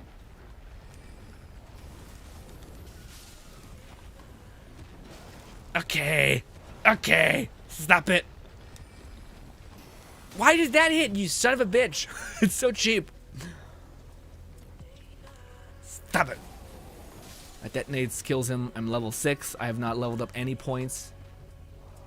I'm wondering if I can glintstone pebble his ass from afar, because I just don't want to get that point blank. I'm playing the assassin class right now. Come on, glintstone pebble! Yes! Fuck your stupid bullshit. Okay, so he just gave us a cool staff. It's another staff that you could use just in case you wanted to use stuff, but you had, like, I don't know, you just didn't want to level up intelligence. But the gravity staff that we have has much better scaling. It's overall better. But we are on the precipice of death. Grab, grab, grab! We also got that, a crystal tear. I don't know what that one does, actually, but neat. But yes, Frost Stomp, ladies and gentlemen, just to point out, I have no points into anything. I'm still level. This is I've refused to level my whole character up. So we just bodied that whole person in 2 stomps. Why? Because it's feeding off of, well, it's a good rating into an element. Also, we're gonna make sure we don't get those enemies to aggro on us because we're half dead anyway. We're gonna make sure we can touch this little stone, glintstone thing. Go heal. Okay. Yeah, but that the fucking yeah. That stomp is just so OP, Grin. You were right. People totally use it to speedrun an Elden Ring. Man, like, I have nothing invested in my stat. I'm level 6, and I just killed that big creature. But with that being said, though, my glintstone was already doing pretty good. Like, it was already hitting pretty hard. So we have another thing that can upgrade the potency of our sacred or our flasks, which is good. So now we're heading over there. That's just another church that gives us another access to glintstone stuff. But yes. Also, I'm surprised that enemy didn't one-shot me. Like, the game definitely, yeah, the game, like, I think it's bosses that have kind of take off the damage cap to where they can, like, instantly annihilate you, whereas basic enemies seem to, like, you're able to, yeah, like, the guy hit me with a giant club, and I'm somehow kicking. Still, you know, crazy. Also, well, I'm not gonna mention it, but there's a faith scaling thing here, scythe, if you wanted. But it's okay. It's just, yeah, especially with us playing mage, not quite it, fam. But yes, also it's unique, so you can't change its alignment. So it will always be holy damage, stuff like that. Red says, or Fluff says, Red has also modded his game so things like arcane at scale actually work properly. Nice. So you've MacGyvered your way around it. Nice. So this has a teleportation point. This is where if am I mistaken? Yeah, I'm mistaken. I thought Frenzy was here. My brain is like, this looks familiar, but not quite. So now our potions are going to really heal us. I have not leveled them up yet, so that's why mine are still doing the bare minimum. But now we are going to go over here and try to get to this tower so that we can get one more casting thing. And then, unfortunately, your boy's going to have to start grinding. Your boy's going to have to start doing some of those little orb runs. Although I think at this point we may actually be able to do the end game run. Or not end game. It's like mid game. I don't know. It's all over the place. But it's needless to say a pretty good run just to get experience. But it's instead of killing the ball, that takes a good bit of time to respawn. Also, how do I get up there? It's not like any sort of back entrance type deal. No. Okay, we gotta go all the way around. Unlucky. All right. Maybe we could. I don't know. We'll just go this way. Also, there's a skull here just chilling. But what was I saying? Something about. Oh, yeah. So there's the farm that I showed you guys of us just like killing the ball and like rinse and repeating. But there's another farm which is a little bit faster, but it's just killing the weird things, and I'm not sure if it's even worth. It's probably worth doing. Well, if I don't die and get one shot, which if I do, you're still able to like run to your things and pick them up. But if you don't pick them up, then it's all wasted, you know. So you got to be a little careful. Yes. Also, there's some stuff over there that we might as well quickly get as well. Also, there's a turn. Yeah. Okay. So we'll be good to go. We're gonna go this. Before we go to the magic place, we're going to take a detour and get some awesome golden seeds. So we have even more flasks. Literally right here, super fast. Be careful, there will be someone, well, you'll find out. You'll probably find out real fast if you're here and you basically stop. If you stop, it gets real bad real fast, okay? We're going to follow this cliff edge until we see a golden tree. Yeah. Yeah. Okay, yes. We're going to take this golden seed. Please, please, please grab it. Okay. We're going to get our ass moving. We're going to jump. Just because. We're just having a fun time. We're just jumping. Not for any other reason. Don't worry about it. Okay. Also, there's a map for this region, which is pretty nice right here. Be warned, again, that guy has really good range and will still lock onto you for a hot minute. Can I? No, I can't. Okay. Yeah. I would have opened up my map and fast travel, but I can't because that thing is technically aggroed on me still. Unlucky, very bad. All that. Okay, so this is one of the many mage towers in the game. At this point, you should have frankly a lot of access to a lot of memories. I don't know. I feel like you having more, like at this point in the game, when you get to end game, I could see you wanting a significant amount of keystones. But you guys can see it says seek 3 wise beasts, turtles. So, we could do this. That turtle is dead within the first hit. There is another turtle hiding right here. You don't need to use Frost Stomp. You can just attack. And then there's a hidden turtle splashing in this water, in this lake right here. So, it's hard to see, but you can just Frost Stomp. It's that little dollop there. It's that little bloop. That's there. So now, the gate or the seal has been opened. There's no turret around here where you can kind of get into there without basically getting in there the right way. And yes, also, one thing that I could do, which I want to do, is, where is it? This, switch, is that right? Switch down, up, down, I think it's this. I want to put on my lantern, which your lantern is super nice. It makes things, especially with how dark this game is. I'm not missing anything behind there, right? I feel like I might be. Nope. Okay. So we're going to climb up here. We're going to get a memory. What memory things do is it allows you to put multiple spells within your loadout. Otherwise, you can only hold 2 spells at the very start of being an arcane person, which is unlucky, very shitty, not good. You want to hold more spells, at least a couple, just to have fun, not to have to keep interchanging them at rest, like Greystones. But yes, easy peasy. Okay, so we got a good weapon. I showed you guys how to level. Let's actually level up a good bit, because that's something that we need to do up to a point in which we can access a lot of, or we can basically, honestly, we might, let's be careful. Let's be careful. I was about to say, we might be able to actually fight the boss that gives us the big pooba. Actually, just for me, I just want to see something. In fact, let's see. Let's not pretend we're weak. Let's see if let's get ourselves proven to be weak and then go. Although I feel like we could kill Godric with Frost off, dude. I just feel like it's one of them things that's already just proving itself to be excessive.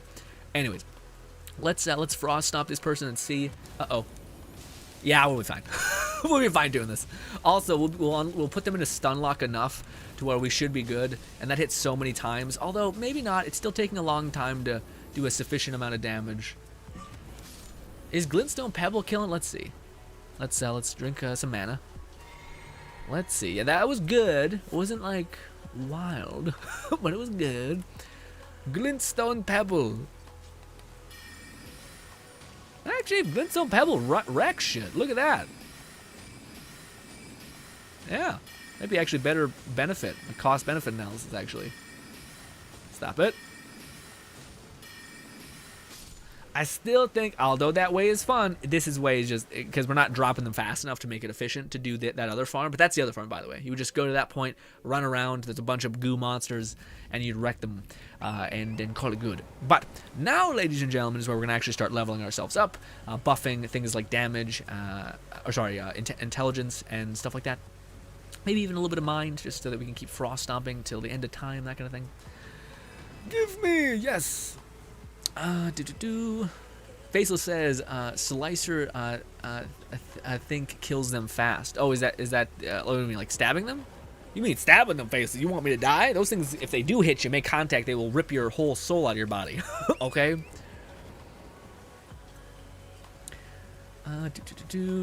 Red says, I'm here. I am with Blood Build trying to dodge everything as best I can. Oh, I fucked up. Oh my god, I'm so surprised we didn't get hit. I was looking at chat. You guys are far too interesting. I couldn't help it. There is a talisman that increases your spell slot. It's called the Moon Knocketh. That? Okay, huh. Slicer gets them stunned. Oh yeah. Those enemies are very stun locked enemies. Like you can get stun locked. I agree with that. I do. If you do like don't like circle back like that, sometimes you can kill them without actually getting the runes and stuff like that. So be careful. Oh, my arms, my biceps. Oh, your boy be sore. So we're gonna put enough intelligence into our gravity staff, which actually might be enough punch to actually do some damage. Also, I wonder, does gravity count as blunt damage? Because if it does, then we actually may not have needed, as a mage, that Morning Star. I don't know. Let's see. Let's go here, go to this. How much do we need? We need 18 intelligence. Easy peasy, coming on up. 18 intelligence. Level up, 18. We're almost there. Let's go 20. Let's round it off. Let's go with more mind. Yeah, so you were able to level up a lot just with this. We're also going to go with, well, we don't have nothing left, but I would like to put a little bit more. You want like around 20 to 25 intelligence, but you do want significantly more mind. But now we're finally able to use our staff, which is lovely, and again, our weapon is scaling into intelligence, which is nice. But you guys can see the difference between this staff is a C scaling in intelligence. This is an S rank scaling into intelligence. Now, given this is a unique weapon, so it takes a little bit of time to level it up, and there's a little more complicated acquisition of stones. We'll cover that probably in part 2, just because there's already not enough time. But we're also going to finally level up our flasks. So we're going to go to flasks, and we're going to go to add charge to flask. It's going to ask you need golden seeds, which are those trees that we've been collecting. We're just going to keep funneling all of our golden seeds in there until it tells us that we have no more golden seeds. We will get more golden seeds in a hot minute here. So no more golden seeds. We're going to increase the amount or the potency of our flasks. We have a couple of those, which should have quite a bit of punch now. Whenever we take a flask, one should bring us to full, especially with our stats not being that crazy. And then also we can allocate our flasks. So I would like 3. I probably want more than this, but we have 3 mana, 5 healing potions. You probably want more mana potions, especially with me having such a little amount into mana, yeah, mana right now. Or sorry, healing right now. What's good, beast? This is my hot minute, buddy. Fluff says, so it's great early OP staff, but other upgrades staff will overcome it. Yeah, no, so it's definitely a good, well, is it, Fluff? Because No, actually, that's true. Because, yeah, other staffs have a base affinity. So what this staff does that's kind of good is it increases gravity damage. What is gravity damage? Gravity damage is a special kind of spell type. Also, can I use this? Yeah, 18 intelligence. But anyways, so this is going to increase gravity spells. There are other staffs in the game that basically increase your cast time or increase your overall damage. Just overall, like increases your intelligence damage passively, which is really good. So those, I think, outshine this one quite a bit. Also, we got this shotgun thing from killing that big brute that also dropped us our other staff, which is also kind of good. It's not great. It's an okay staff, but it's not as good as this one. But it's called C scaling. It's more average overall. But yes. Anywho, so I'm going to do a little bit more of this back and forth weird thing, and then, my friends, we are going. In fact, this might be a longer stream because I would like to kill Galdrick, get the shards, and oh my God, we still got so many things to do. Come. Boom. Okay.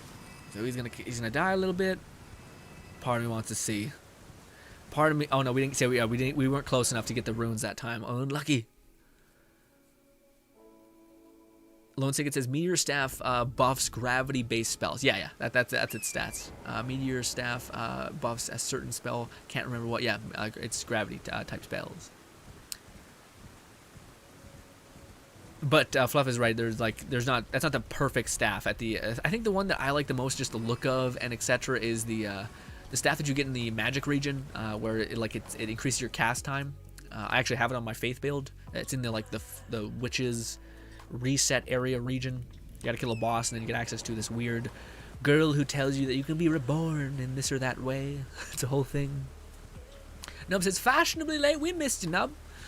I'm withering, but I'm hoping that we can hold true for long enough to where we can go get the shards, kill Galdrick, call it good. Honestly, our only big hiccup right now is to kill the first boss and then get Galdrick. I think. Something like that. Woof. We'll see if we can manage. Okay, come. Boom. He's gonna die. Awesome. Okay, so let's go up here and we'll see. If we struggle with this boss, we can. There's a way to round the boss essentially, so that you don't have to struggle as much. And before I level up, let us go here to the round table hold. And I'm going to burn, I think, all of my runes just to kind of get a little bit more levels out of it. But why we are here is we're going to go take a left. We're going to go talk to this lady over here. This weird thing. Anyways, offer ball bearing. I have none. But what we're going to do is get the bell. Actually, I don't need to do that, right? I haven't done this yet. And maybe you have to kill Galdrick first. I don't know. You don't. No, you don't. That's not right, me. So I think if we go here at night, there's a witch that says, "Hey, bro, here's your bell," and she'll give you wolf summon as well. So I think if we go here, I could be wrong on this, but let's see. Sort, no, past time to midnight. I think that's right. Is she here? No. Does anybody know how to get the witch lady to spawn? Is it like noon? Is it morning? She gives you the bell. I mean, I feel like I might just buy it, because she ain't showing up. And I don't got time for this bitch. Okay, I got things to do. We're on a crunch right now. There at night after you get home. I got my horse. She ain't here. Is it because I think it's because we already went to her astral area that she may not be showing up.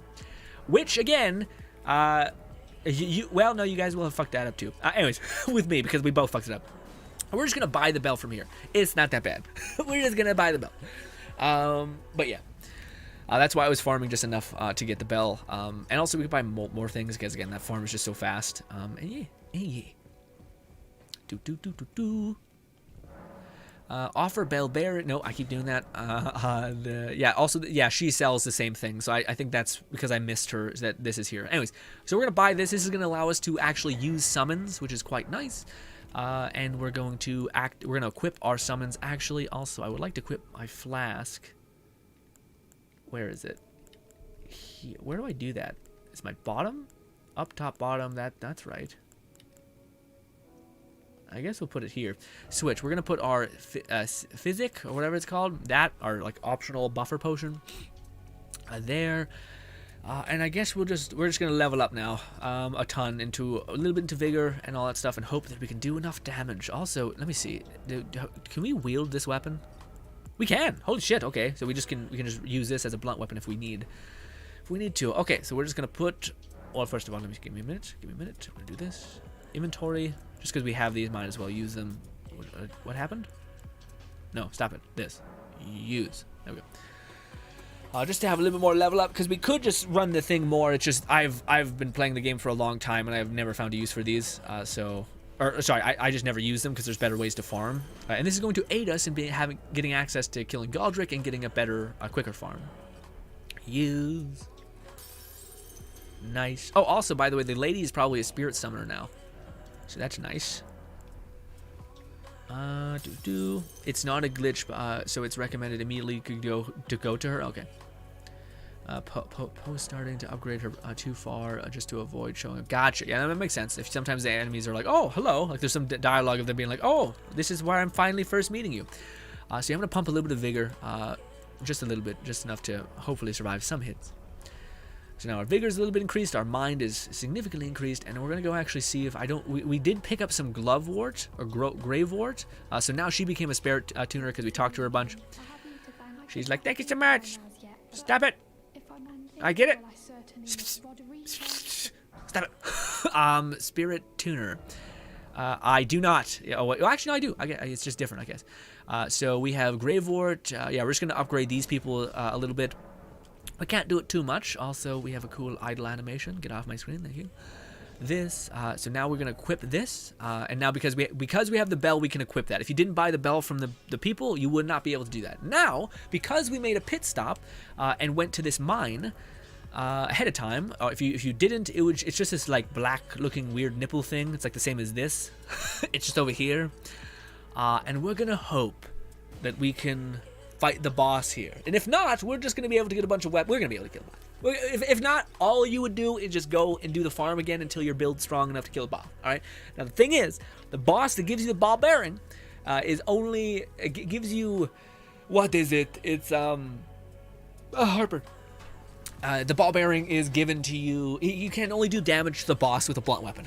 The thing I kept saying. Also, I don't know if this is gonna make me chunky.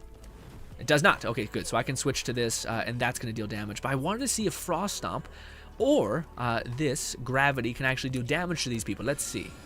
This is gravity, by the way. It's okay, but this is way more efficient and hurts a lot more. So I think we might just Frost Stomp him to death.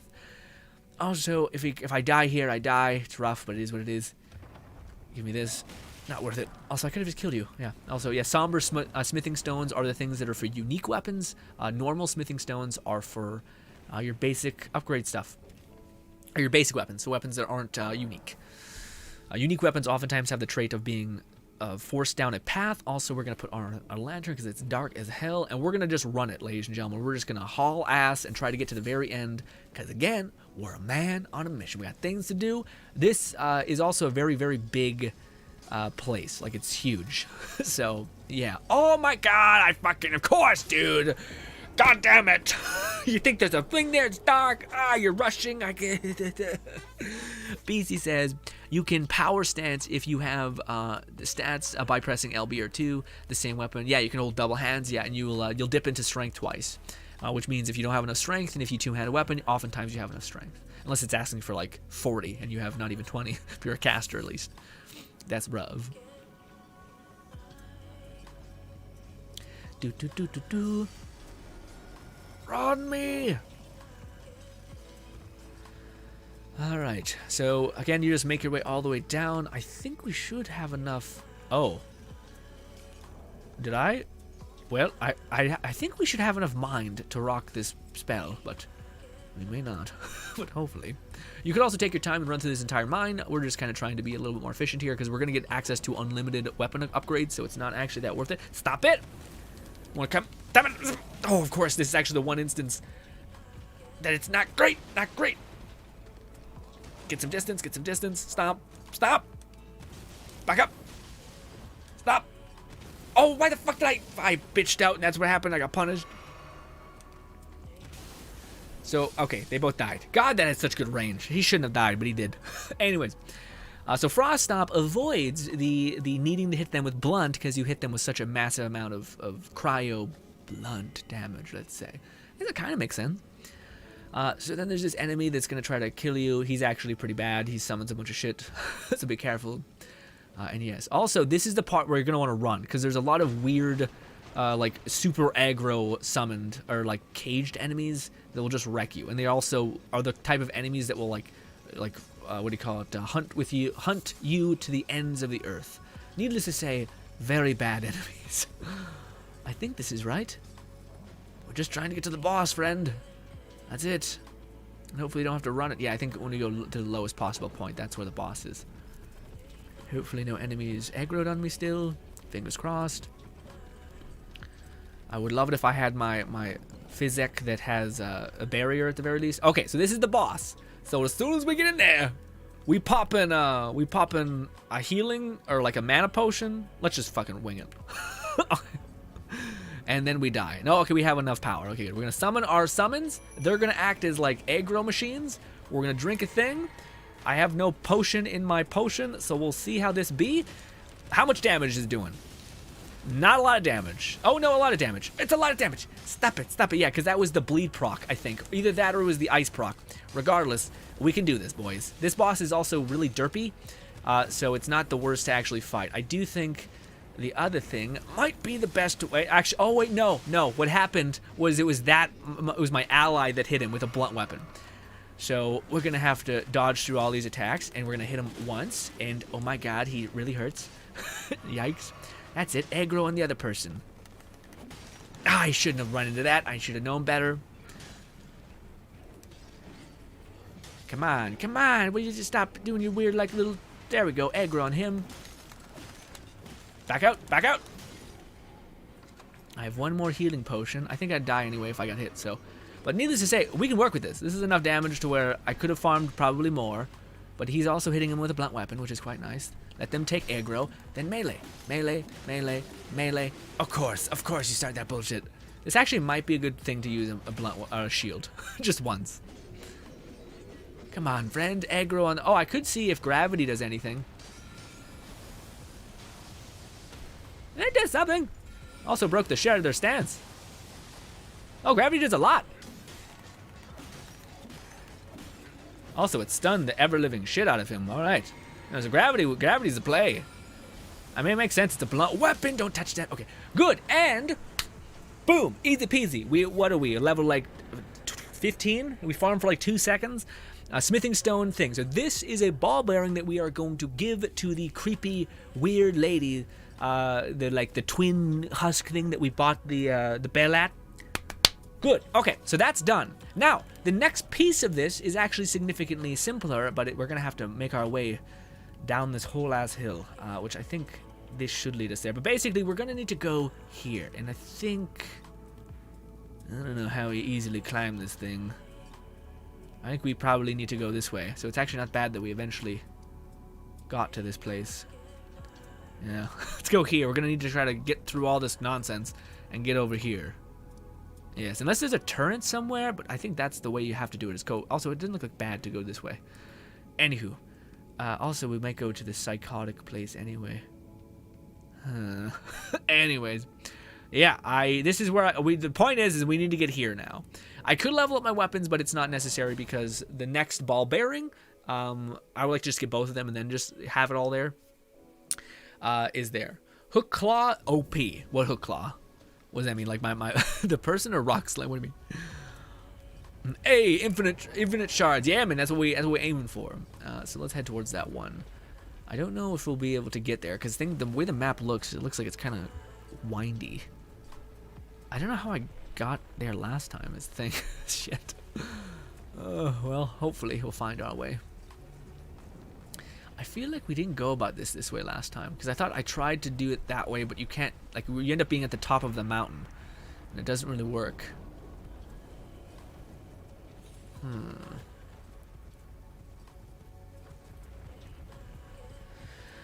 Innkeeper, what's good, Innkeeper? Innkeeper says, how can you max out a frost stomp?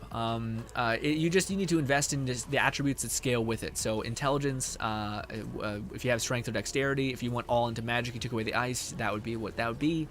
But yes, but frost stomp is scale based. Oh my god, that scared the shit out of me. Holy fuck.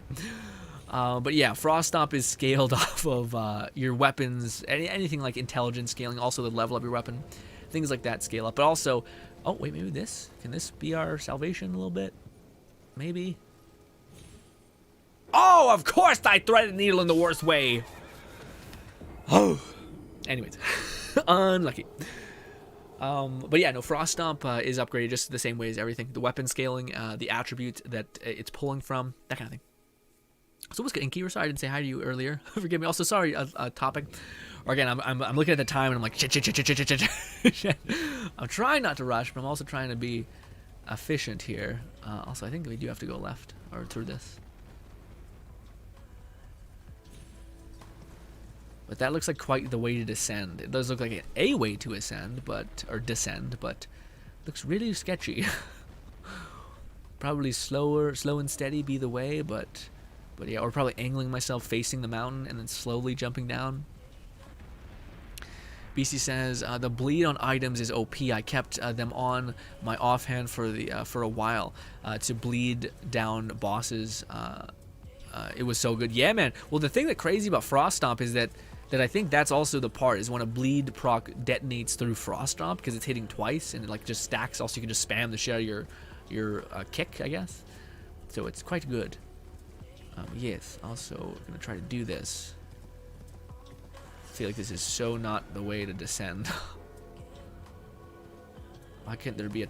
Stop it, horsey! Okay. I don't know how the fuck... seems like a bad idea. There's no fine alignment here. Jump. Okay. Shh. Okay. Oh. Anxiety the house. Okay. Shh. Stop.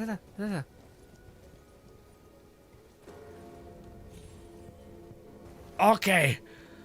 Oh my god. Okay, we're doing it, man. If I die, if we get killed by something here, unlucky. I hope there's like a great... We did it. Holy shit. That was so... Oh my god, man. I'd rather fight a boss. That shit's horrifying. Oh. We've done it. I just would love a grace point. There's not a grace point over there. You think there'd be something... Wait. What's that? Oh, something. Wait, there's one. Oh, go. Please don't kill me. Just let me touch this before you do. Okay, so now we have a place to get down near the road. So the road is fraught with archers, so it's nice that's why I was also freaking out. Am I on the right path? Okay, so now we're just a straight shot. Okay, good. Whew. Thank you, and it's okay. Just do your thing. No need to die to fall damage. I mean, hey, we're doing our best. Red says, yeah, that's pretty. It's pretty good bleed. My bleed on them is 140 or so. Yeah. I'm curious though. I'm curious, Red, because I'm wondering if frost weakness or weaken helps detonate bleed, making it stronger. I don't know. But also, you can't beat the AOE a little bit on frost. You know what I mean?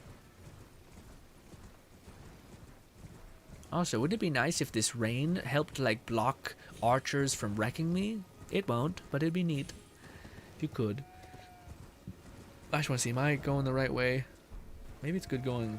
I think there was a way to kind of... Also, what is this? Oh, it's just a runar. Fine. Yeah, I think we can climb the other way like that. Let's do up here. Come on. There we go. I'm a little worried we're climbing high, and I don't know if that's the way, because again, it's descending is a nightmare in this game. You can climb pretty easily, but descending is where you'll break every bone in your poor horse's body and be set all the way back to the beginning. As I say, as I take a leap. But that's what we're looking for right there. It's the lift that takes us up. Because we made a pit stop and got those 2 medallions, they were able to activate that. If you did not do that, then you would. I knew it. I knew we would do this to ourselves. God dang it. Wait. We might be okay. Maybe. We are looking like we're okay. Okay. We're okay. Alright, so now we can activate the lift and have a straight shot not only to a ton of golden seeds, giving us a ton more health potions, vials, things like that, as well as being able to level up our weapon, aka level up Frost Stomp, and make it significantly better, as well as level up any weapon that we actually have, which is awesome, wonderful, all those things. Give me this. Alrighty. Touch this. Ladies and gentlemen, I think I will hold out, and we will try to kill Galdrick and try to make... Oh, no, we gotta at least get to the area that makes, like, all farming just a breeze. Anyways, we're gonna stand on this little pedestal, and it's gonna say, hey, activate the holy thing. If you have the 2 medallions, you'll be good to go. You'll get up there. It'll teleport you up there. We're man on a mission. You can look at the cutscene if you want. Also, I need to drink my coffee. Finish my coffee, I should say.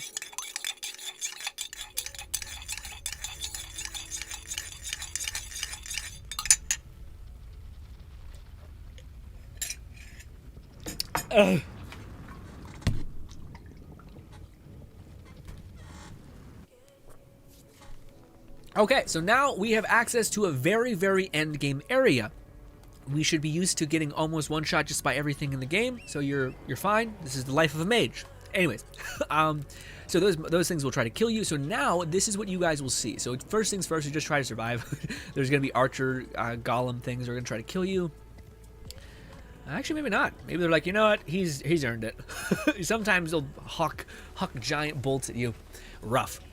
But we're just going to find a greystone, and eventually, once we get into the capital, I'll be able to show you guys a thing that you will have seen all over your map, but not me, because I made the point to run around and get all of them just so that I could be a little bit more on point. Okay, so that right there, that little tiny like stone, that's going to tell us where everything is in the general area. Also, if you were to come at this a different way, because there's another route that you could do that is basically you going through a mine, you'll be popped out over there. So you can see right there, if you went around, that'd be where you'd pop out, but it's irrelevant. But there is, I think, a golden apple over there, so that's why I pointed out. There's golden apple seeds all over this place, so you probably want to just run around. But frankly, we already have like 9 in total or something, so we have a lot. So yeah, but the more apple seeds you pick up, the more it's going to ask of you to level up your goblet. So the more level, it's going to ask more apple seeds every time you want to bring it to the next point, essentially. Yes. This right here will show the map. Lovely jubbly. Grab it. Grab it. There we go. Okay, so the map is now unlocked. So the thing that we are going to try to do is, I think, still go over here. So yeah, we want to go onto this main road. And also, we're going to take that off there. We'll take that off there. So we're going to want to hook back downward. So like go around again. So we're going to stay on that main road, and we're just going to try to avoid the inevitable death around every corner. All right? Great. BC says, great thing about Frost Stomp for anyone running a full cryo build, can resist frostbite by dealing the fire damage and reproc easy for big damage over and over. Oh, Beastie, you might need to show me that in the goddamn Discord. Send me a video or something of someone pulling that off, because that sounds awesome. Because I love Frost Stomp so much, man. I would like to just make a build around it, frankly. And I thought magic would be a good a stepping point to do that. So by the way, guys, what we're doing right now is we're trying to get access to the highest possible level for our weapon at this stage. It's going to ask you of more, again, side strafe, do not get jump, side strafe, all that stuff. That person's going to throw a bolt there, yeah, just dodge around like that. And if you die here, you'll just rinse and repeat, and you'll be okay. Serpentine, all that shit. And eventually they'll lose interest. And there's 2 big bosses up here, so I would save your sprint until then. You can also activate your fighters so that you have a greater chance of not getting instantly annihilated. Get out of there, jump if you have to. It'll help kind of freak them out and not be able to tell where you are. Get out of there. Alright, so now we have access to 2 things. I think we're going to go ahead and get a lot of the special seeds here, which will give your flask a lot more levels. So there's 2 here, which is really good. That's also because it's right beside the giant tree of life. Okay. Also, this is going to give you the next half of this area's map. because it's a big ass area. But this is essentially where we're going to want to go. There is a mine, I believe, down right here. So we're going to want to head over there eventually, but we're going to want to go here first because that is going to give us a golden seed. 2 more golden seeds. We're going to have even more potions to heal ourselves and give ourselves mana. Too good. Too good. And frankly, I don't even think we need this many. Like, yeah. So what happened to Lone? Lone said, okay, I killed the fire giant. Took a while. Ooh, I haven't gotten to him yet. Unless he was the snake thing, which I don't think he is. I think you told me you killed him later. So that must be a different type situation. Okay. I just achieved an ending for the game. Oh, nice. Awesome. Man, it seems like there's so many endings that you can get for the game, which is nice. I don't know which one. I hope I didn't mess up and not get them. Also, by the way, those are the 2 things there. If you wanted, yeah, we'll might as well, because we're going to spawn back to that other point, and it's less of a hoof. You won't have to run through that golem that we just did. And yeah, this is basically the route in which you would need to get into that city, but this is quite... I don't know what that guy's talking about. Where is the grace point? He's looking creepy. We're looking for a grace point. So we're going to jump over here. We're going to get this because this is going to take us to the entrance of the game, but you also need a good bit of damage to do that. I think as a mage, you'll be able to do it easier than people who have to do it melee a little bit, which is nice. But now we're going to fast travel back to this point and go into the mine. This one is significantly simpler. It's funny. We had to fight a boss beforehand to get the level up ascension for the weapon. We don't need to do that with this one. We literally just go open a chest and then we leave. We'll probably die. So probably a good idea to spend whatever points or mana we have. But yes, you're going to want to make your way down. So this is kind of like a fall pit right here with like mountain rocks that we fall into. But yes, Reina is best waifu. I know, man. I haven't really... people kind of abandoned the maiden. And I feel like they even stacked the deck by saying, hey, this is your maiden. But people will be like, nah, man, she ain't it. She ain't the person. She doesn't say shit, really. Where at least the other person has like a caring tone. Oh, also, dude, even in my my first playthrough, the one that we've been watching this far, that one, I haven't talked to the lady who's supposed to like sensually rub your head or something, or like put your head in her lap and like tell you it's all gonna be okay. Which the memes about that, by the way, are perfect. But anyways, we're here at the mine. Again, really simple to get. You just go down. And now we are going to just... okay, so the one thing you do need to know about this mine is that there's a bunch of false rooms. So you basically just need to hit that room over there. That's the where you can continue. Also, before we go that, because we might die, let's spend our points. We're just going to put a little bit more into, I guess, intelligence, just because, yes, might as well hit like a truck. Yeah, we're getting to the point where it's starting to be a little costly, just a little bit. So right here, this is a false wall. Whack. There we go. Now, it's as simple as running around this, then this, bashing through this, grabbing this, rolling off of this. You're going to trigger a bunch of enemies to come rip your throat out. Grab it, grab it, grab it, grab it. And we got it. Can't hit me. Too slow. Anyways, yes. So now we have, we can level up our weapon to +6. Ow. So we have, with each ball bearing comes 2 ascensions of your weapon. I think like the unique smithing stone is a little different. Honestly, at this point, I think we would be able to kill the other. We'd be able to get the other type of smithing stone, but I don't want to make the video too stacked. So we already are kind of pinched for time. So I'm trying to be a little careful here. Anyways, so now we have 2 ball bearings. What do you do with those ball bearings? Oh, I need to leave the cave. Because yeah, it's like you're trapped in there. Whoa. Phase quest chain also includes an ending option. Oh, nice. Yeah, man, I haven't seen too many of the things. I want to do a lot of the quests. Like, I want to do phase, but phase quest you have to be careful with because it's super easy to miss out on a very, very good, what is it called? A very, very good medallion. And there's a way to, like, not screw her over, which is the way you kind of get the medallion in a weird way. But I need to really look into that because that's I would like the magic enhancing medallion that's specifically good for what I want. Anyways, so now that we have these 2 ball bearings from going into 2 of those mining things, now we are going to go over here and give them to that person, and now we're going to be able to super level any weapon that we want. It's just going to cost runes, but the farm that we do where we get 2,000 runes each time is pretty chill. You're going to offer her the ball bearings, 1 and 2. And then 3 and 4 are located within endgame areas. So there's another area up here past the City of Faith and into the mountains. The mountains is where the next 2 ball bearings are. Well, the mountains and somewhere else. Anyways, so it's a lot of things. But this should be enough to get you hitting really, really hard and making massive dents in the boss. So now we have no runes to level up our shards, or our weapons, so we are going to go and do that. Now, with that being said, though, we can only level up our katana because our katana is considered a unique weapon. Now, if we were to level up that other staff that we got along the way, then we would be able to level up that one because that one is not considered unique. But also, if you were just to go to the mines that we were already in, a lot of the times those mines have various different upgrade materials, so you could just level up your staff with a lot of levels that way. But again, you're going to be able to get better staffs later down the line, so maybe be careful about where you invest, because you can always invest in Frost Stomp, and Frost Stomp hits like a truck, and also is also super cheap. That's why people use Frost Stomp. It's because like spells may do a lot of damage, but they cost a lot to cast, and they may have various negatives like cast time, so you're open for a stupid amount of time, you know. But yes. I think we're gonna go try to kill Galdrick. Hence the term try. Okay, wish us luck. But I think I want to bring this weapon up a good bit before we. Yeah, see, like right there. Oh no, we did. It just took us some time. But I was about to say right there, it didn't give us the payout because sometimes it doesn't.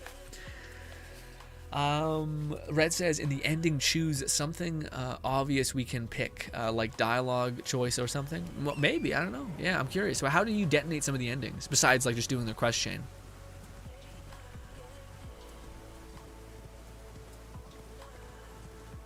Uh-oh. Did I do it? Okay, good. I was worried I made it fucked up. He's a dead, and we've got our points, and we're running.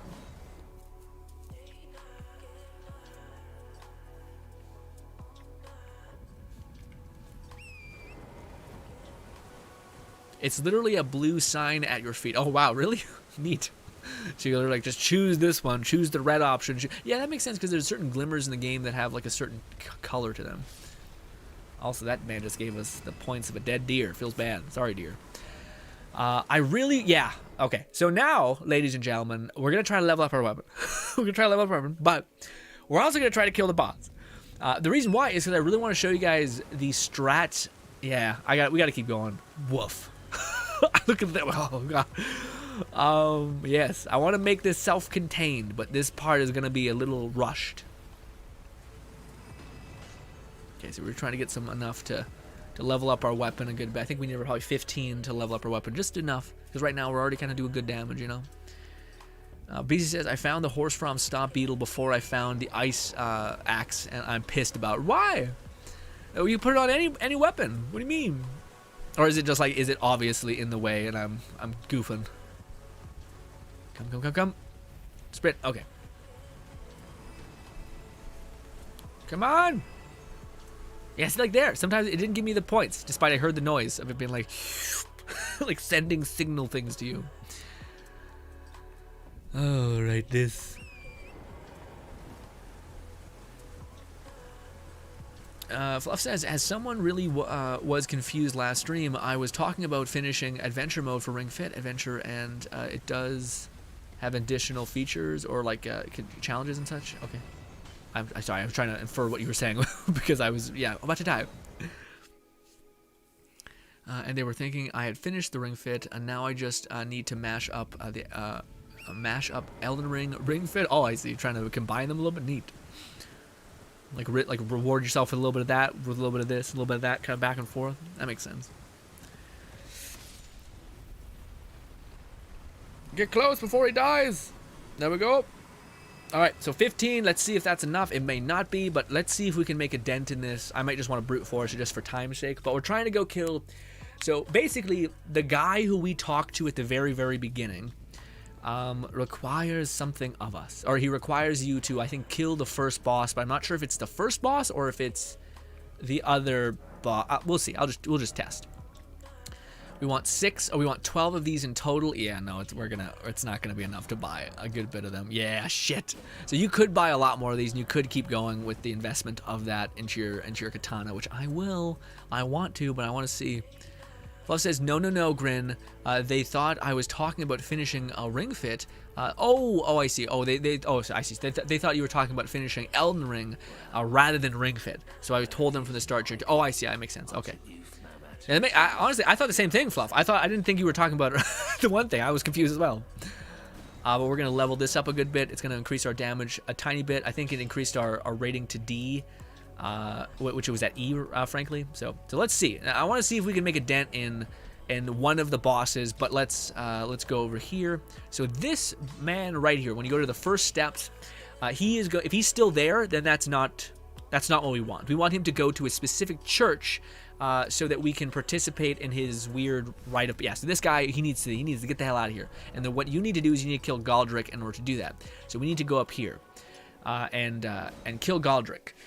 Maybe. I don't know if Frost Stomp is going to make that much of a dent in him, because I haven't leveled up my weapon enough to make it scale harder, and I don't have that many points into intelligence. So I should sit into that farm route for a lot longer until I can actually hit hard. But we'll see. Maybe we do hit hard, and I'm just crazy. I also should tell you guys about how to basically face tank things, but we'll maybe do that in part 2, because at this point it's already so much here. But right now, this should be enough to give you one hell of an advantage. You have a shit. You have an insane amount of weapon materials to invest in your weapons to make them really strong. You have the ability to invest a good bit into your base character, just with the rune farm, and also you have a good staff, you have a good weapon, you have a good skill on your weapon that enhances damage, that kind of stuff. So I feel like you're cooking. All right, now we're gonna go talk to Galdrick. I guess we can summon a man. Sure. So why not? So you can summon a cooperative person and also your summons, which, because we're vying for time, baby, we're gonna do that. Stop it! It's a man who wants to kill us. It's all it be. All right. So we're gonna give ourselves some more of this. Bad idea. Okay, well, we were able to survive one of his attacks, which is a good place to start on. And we're not doing a great bit of damage. No, we're doing great bit of damage. We're doing great damage. Dodge through that. Dodge again. I fucked it up. But let's see how much this does in terms of damage, just as a comparison. Not as good. Not as good. Frost Stomp is king.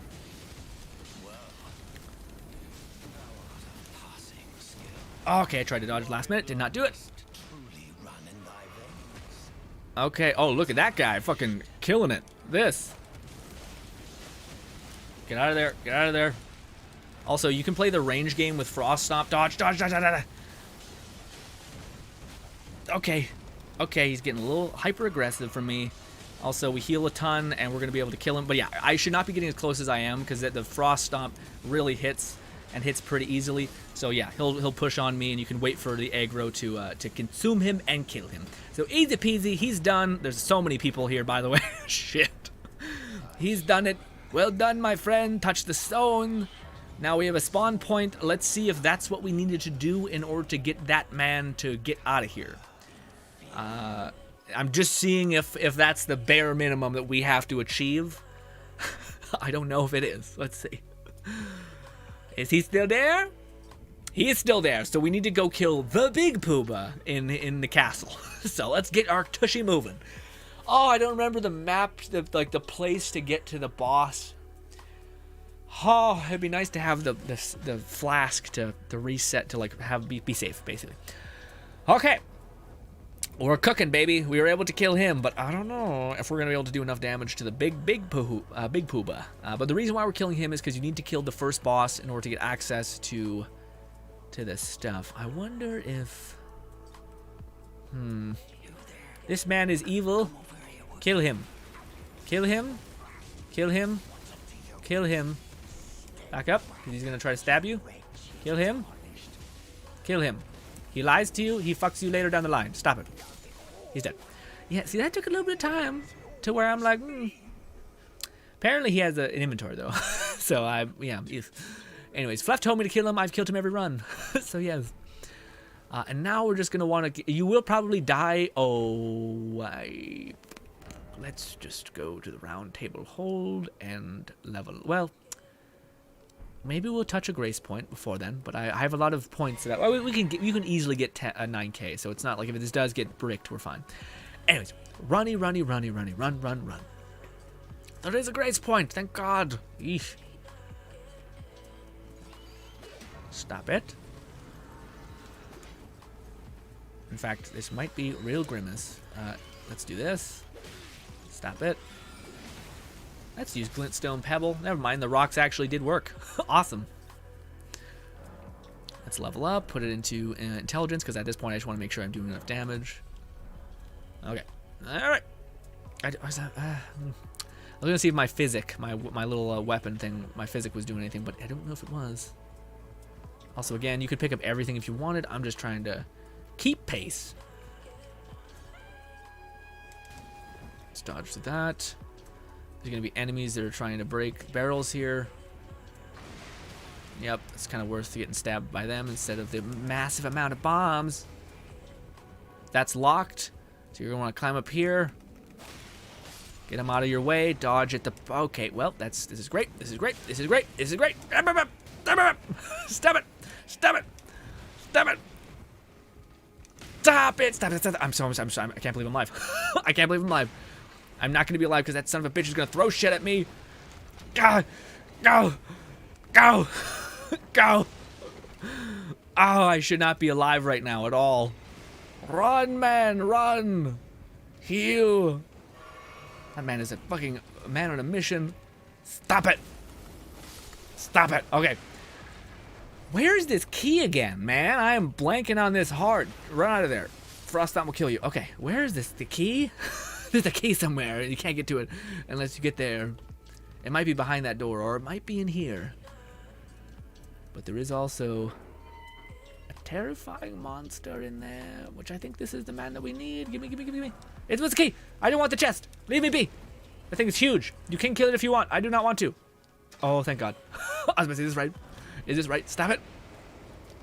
Go. You could kill them all if you'd like. I'm not.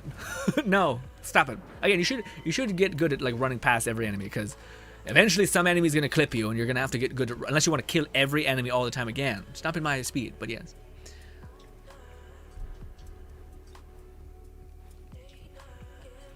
That man will try to kill you, try to stab you in the back. Skip him. Run. Run past. Okay, now we're going to get to stairs. Before you enter this, I would highly suggest you crouch to make sure you can run past this man to some extent. Fuck it. Let's run. Let's run. We're running. Just want to climb up here. Go, go, go, go, go. Go, go, go, go, go. Go, go, go, go, go. We're going to want to take a left because there's a grace point here. We're going to tap this. Bang. Go. Run me. And we're going to go this way and skip everything. Every goddamn thing, we're going to skip it. Again, if you wanted to farm, ow. If you wanted to farm, there'd be much better places to do so. So yes, stop it. So goddamn aggressive. Go, go, go, go, go. All right, we're going to heal up. I do think there's a grace point in there. So we are going... Oh, fuck off. You bastard. There's this. Roll. There's no grace point. I was lied to by myself. There's a man in there. If you want to talk to him, you can. We're on the precipice of death, so we'll be careful. Uh-oh. Did I maybe take a wrong turn? I think I took a wrong turn. This may not have been play to go this way. No, this is. Okay, good. Well, I don't have that much, powers.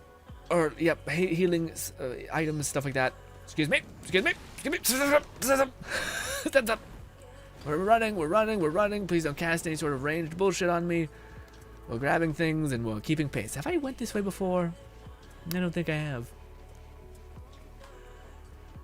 Oh, wait, no, I have. I think I have. Yes. Enemy over there. We're just gonna run by him. You could open chests if you want. I'm not interested in anything besides survival and all that. Okay. Yep, there's a very aggressive big blob monster. If I'm not mistaken, we may have done goofed. Run, because I think there's a grace point to my right. Nope, it's deeper in here. God damn it. Go, man. Is this right? Is that right? Sorry, guys. I think this is correct. This takes us to the boss. Because now... Nope, we just made it so that we could run around. Okay. Actually, oh, no, that wasn't right. Oh, I'm dead. We didn't have that many souls anyway. Helmet, a solid helmet though. What do you mean? What happened? The man locked you in the room with an enemy that's most likely, they'll most likely kill you. Oh, I see. I haven't seen that yet because Fluff was always like, don't do it. And I'm like, got it. I'm like, that's all I need. So yeah, I think another way, yeah, let's go the way that I did last time because that way makes a little more sense to me. So you're going to jump off here from that one place. Sorry guys for this being the part where it's a little bit less clean. Where I was like, go here, do this. Because I haven't done this part in a hot minute. So we're just going to jump around the balconies. And we're just going to avoid all enemies. I guess we could have went the way we did. We could have just crossed the courtyard at that point. But I like this way a little bit better. Makes sense to me a little more. Also, wow.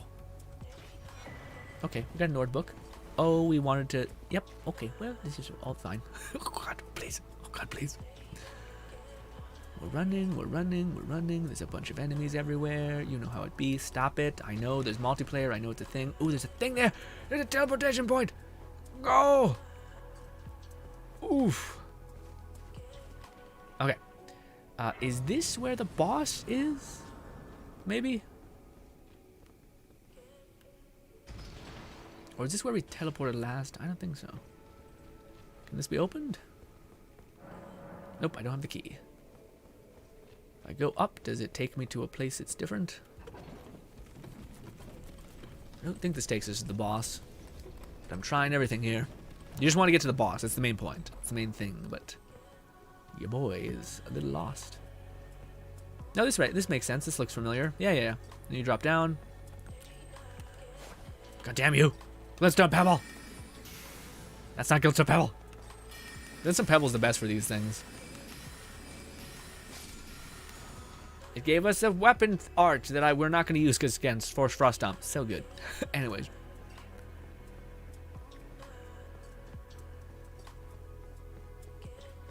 David says, you are so good. I am absolutely not.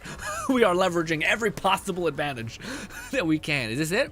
This is it. So this is the boss. I don't know if we're going to have enough damage to do this. All you would do if you couldn't is just go run that farm of killing the ball again, or even going to kill the other things. So I think at this point, Frost Stomp is scaled appropriately, so we can still level up our weapon more. But let's see if we can make a dent in this enemy. I think honestly, Glintstone Pebble is actually significantly good.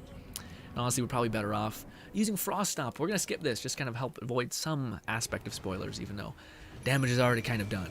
But it is what it is. Just focus on them, my man. Focus on them. Yeah, see, it's not the best damage I've ever seen, but it's okay. Holy shit, he's hella... I forgot how aggressive he was. He'll push on you, yeah. So you can get yeah. See, that's the one thing you gotta do with the boss. I forgot. You can't play. Oh, you have to wait for him to attack, and it's super desirable just to not, yeah. But you also could let your enemies take aggro and just keep backpedaling. Also, I could have stomped there, but I was worried. Yeah, like right there. Okay, we just stunned him. We're gonna stomp a lot, stomp a lot, stomp a lot, stomp a lot. He has hella resistance in this way. Stop it! Stop spoiling. Stop spoiling things. So my ads and my hopefully are getting some aggro, but that will kill you if you're not careful. It'd be really nice if we could get behind him. He does queue up. His attacks take a long time to queue up though, so that is something. He did kill all of my ads. Oh no, they're still alive. Shit. I don't know how I didn't get hit there.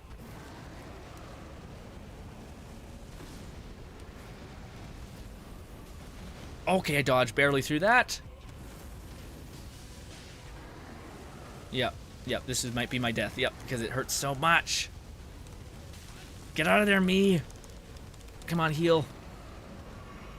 Get some more mana. Okay, good. He's not, for some reason, he's not playing that aggressive. Well, now he is. Shit.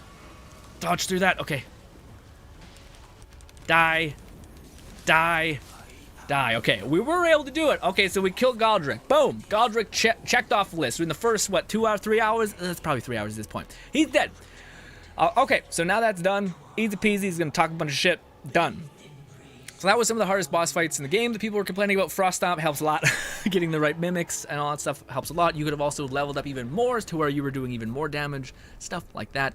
Open the thing. We got 20 points. That can help us level up. Also can help us buy more shards to deal with more damage, which we're going to do. But this was the precipice capstone that I wanted to get to. And we can just make our way through this if we wanted, but I don't think I do. We just go down here. Yeah, it'll just take you to a bunch of like collectible things, which maybe we should get. I'll regret not getting later. Is it right? Where the hell am I going? Just maybe to the left the same? Yeah. No, there we go. But now, this is where the end game rune farm takes place. So you need to kill Galdrick in order to get your like hat in the ring. In order for you to become eligible to be an Elden Lord and to do some parts of the story, you need to at least take down one of the kingpins to show yourself worthy. I don't know if it has to be Galdrick, it could just be any Lord. And yeah. But now that you've killed Galdrick, everyone at the round table hole will start like respecting you, I guess, a little bit more. And you'll get access to a lot of things, as well as people who have now shifted around the map. Specifically, the guy who told us to go kill Galdrick. So he gives us a lot of good end game. He gives us a quest line that is actually slightly odd to complete, and we'll see if I can actually do it right here. But anyways, you would pop out here and you'd activate this if you hadn't done what we did, because it's the same teleportation point. So now if we go back here to our first steps, I think that man is now out and about. Let's see. One thing it says, wait, you can damage him while he's in his phase transformation? Yeah, but it's super resistant. Yeah, so you guys can... Oh, wait. Maybe we talk to him again? Oh, well done. Okay. Well done indeed. Thank you. You bested Godric the Grafted and claimed a great rune. My congratulations. Now, visit the round table hold for an audience with the 2 fingers. In the inner chamber. Okay, so I think we just teleport to the round chamber hold. We're gonna talk to... I've never done this because I can't be fucking bothered to go to the ground table hold and be like, hello, I did it. So yeah, it's my own fault. But we talk to this person and it basically says, hey, you killed a boss. You now can use the boss or the super boss essence to have a weapon or whatever you want, spell sometimes, anything. Usually has to do with the boss's attack patterns, so you can have... She's going to talk a bunch of shit. You're going to talk to her, and she's going to be like, yeah, I can give you the things now. Talk so much. It's unending. It's a whole ass story. Anyways, so now you can basically buy stuff, so now you have access to her. I don't think you would have access to her if you did not defeat a boss first, a person. So now if we go back, let's see if I'm crazy. Let's hope this is the thing that detonates it, because that's what I was told. Because for me, I just killed Galdrick, and I heard about this way later in the game. But I think you don't have to wait. Let's see. Yeah, so now he's gone. Okay, so now that where is he gone? We also got a little kind of emote thing. He's going to tell you he went to a place. So now that we've already traveled all up in here, if I'm not mistaken, this is where he is. I think. Let's hope that's where he is. So we're going to go talk to him. He's like, for those guys who don't know, he's like a god. He's a person that is kind of like a blood god, or not him specifically. He follows the work of a blood god. Also, let's stop. Before we do that, I wanted to go buy more shards for my weapon, even though we don't need it, because all we need to do for his quest line, he's going to give you a finger, and you are going to need to participate in some way with the multiplayer of this game. You don't have to do this this way, but this is the most efficient, best way to do it, and you can die in the multiplayer thing if you want. So it's not that bad. Also, yeah, she's gonna talk about what's his name. Actually, we got apparently... Well, we're going to get more. We're going to go use our 20,000 not to level up, because we seemingly didn't have any problem with Galdrick. We don't need any more health or mana or nothing like that. So we're just going to use it to level up our weapons so we can do even more absurd damage. But yes. But again, if you had to go ahead and get more points to level up, that's totally fine, you know? Oh, I don't know what we're at. I'd say 6 maybe? I hate when you're not buying fresh, because when you're buying fresh, you can actually make like, oh, okay, I need 12 in total, so it's easy to do the math, etc. But this, I'm hoping we can make this out fast, and if not, we'll be farming in the downtime to kind of hyper stack our hopeful movement. Strength, upgrade. Yeah, so now we're on 2. I'll level that later, okay? It's kind of not boring. It's kind of boring. Also, we're trying to be efficient here. We're trying to check things off the list, okay? Oh, man. Okay, no, I know how to do that. Okay, we'll do that. Okay. Sorry.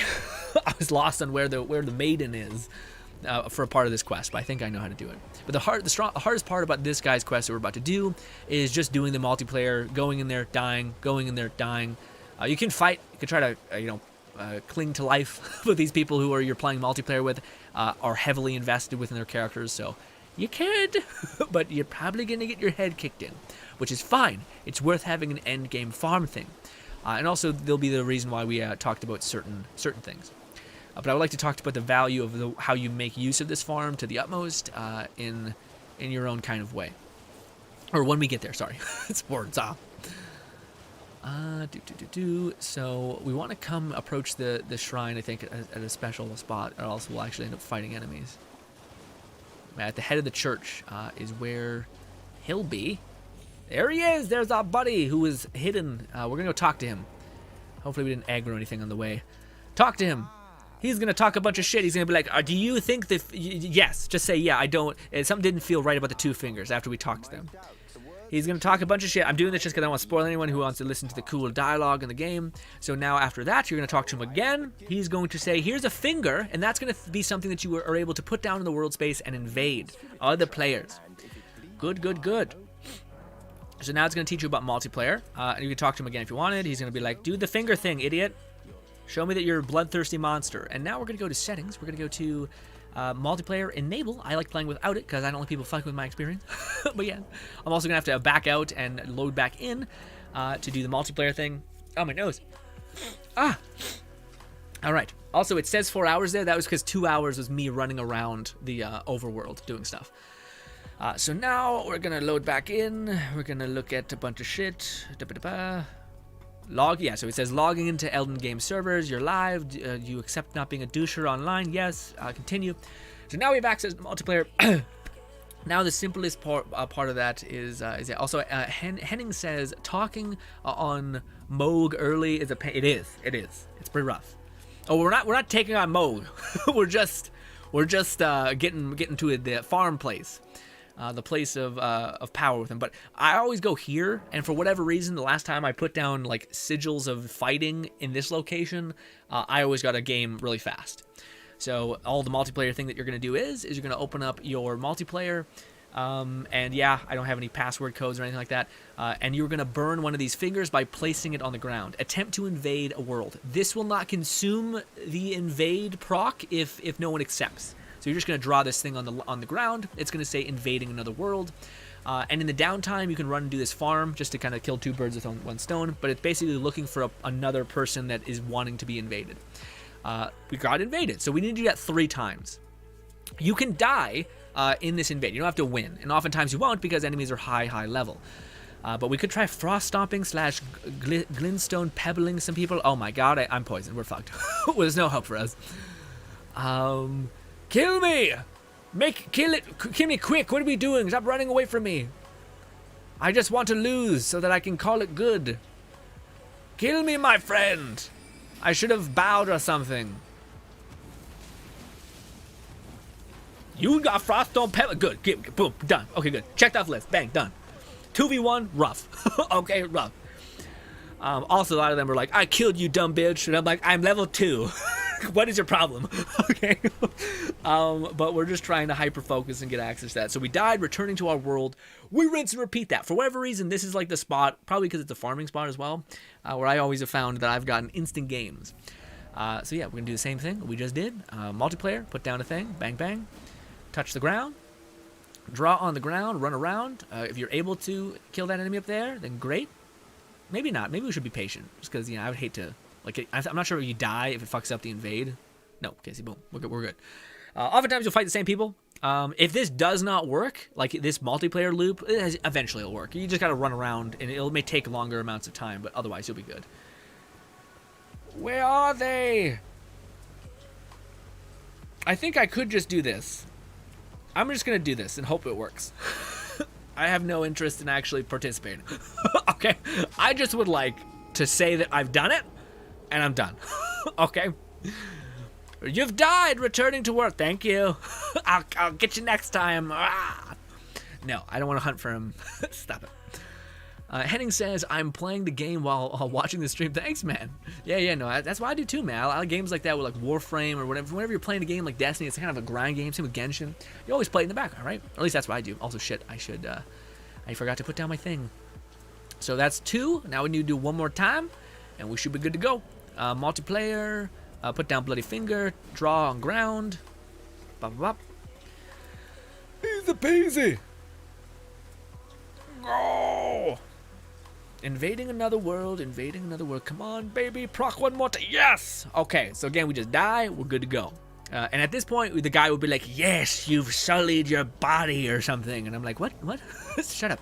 Anyways, we're going to jump off a hill again, or find a man and kill me. Kill me! End it! Before I do it!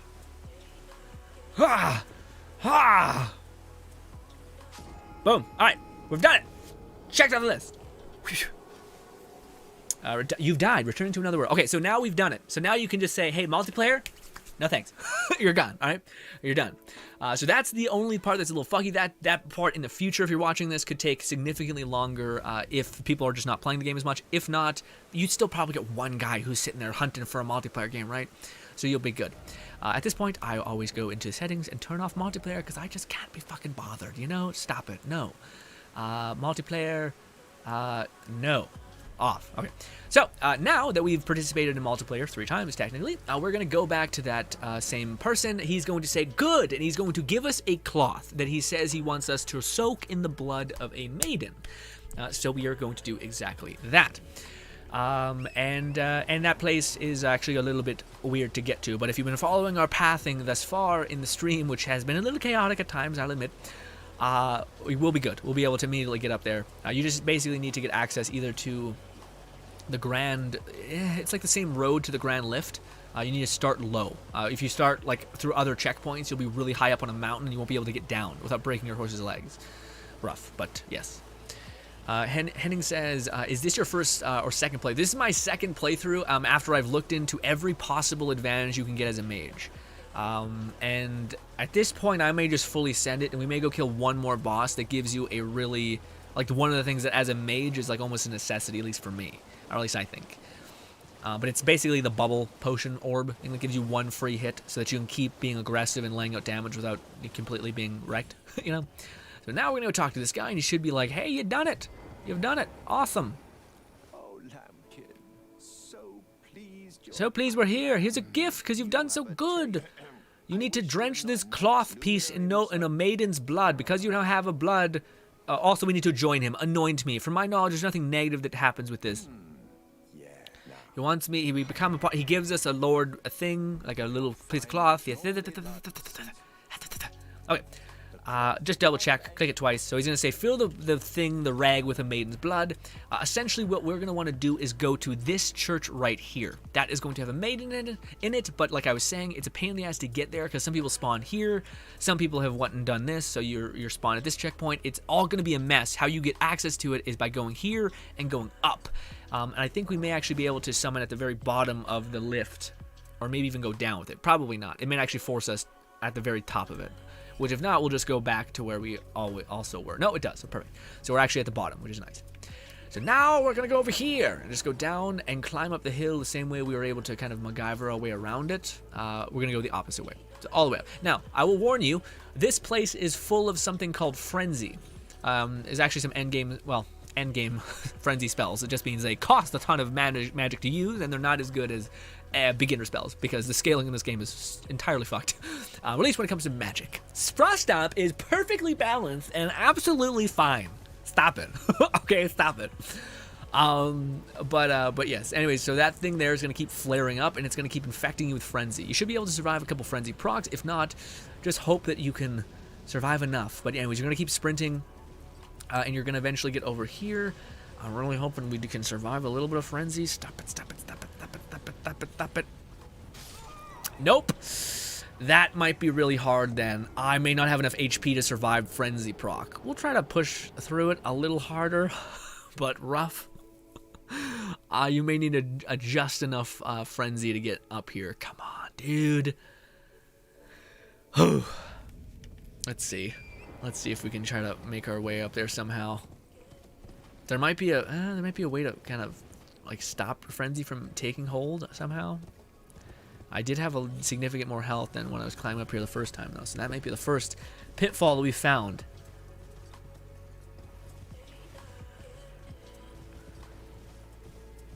I wonder if getting the bubble thing would... No, because frenzy looks like it infects you from the outside in.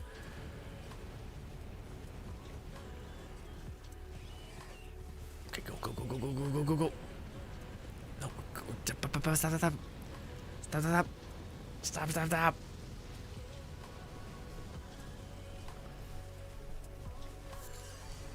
Go.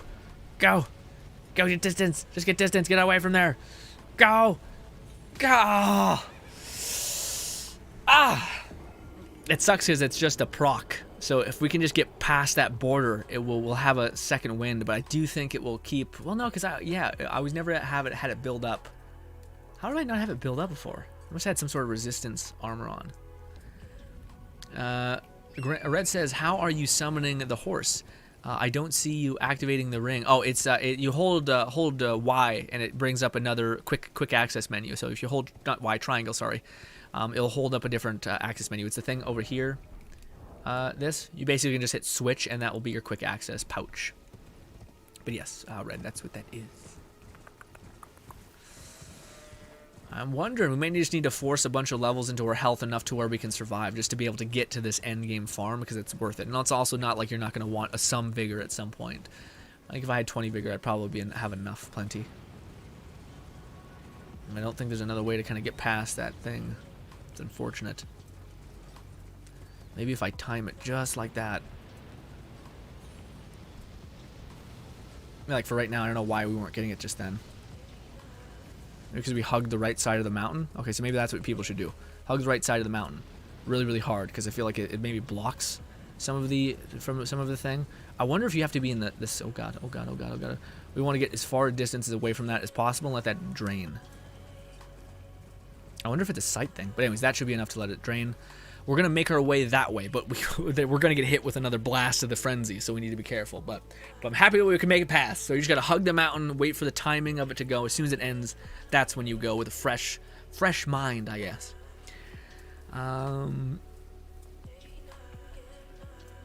You're doing it so fast. Well, yeah, it's kind of becomes a weird bit of second nature stuff.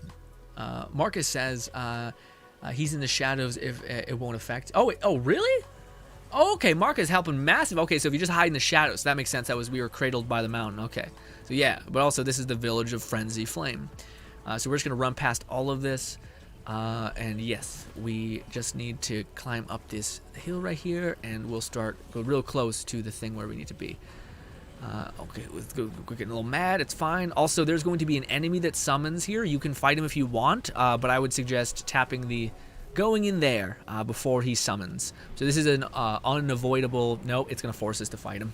It's going to force... Oh, stop it. Stop. There's no shadows to hide, then... Stop. So it's going to summon a person in here. Yeah, see, he's like, this guy's invading you. It will happen regardless. I'm not on multiplayer right now, and it's still happening. So we're going to run over here real quick, just so that we don't have to run a mile back.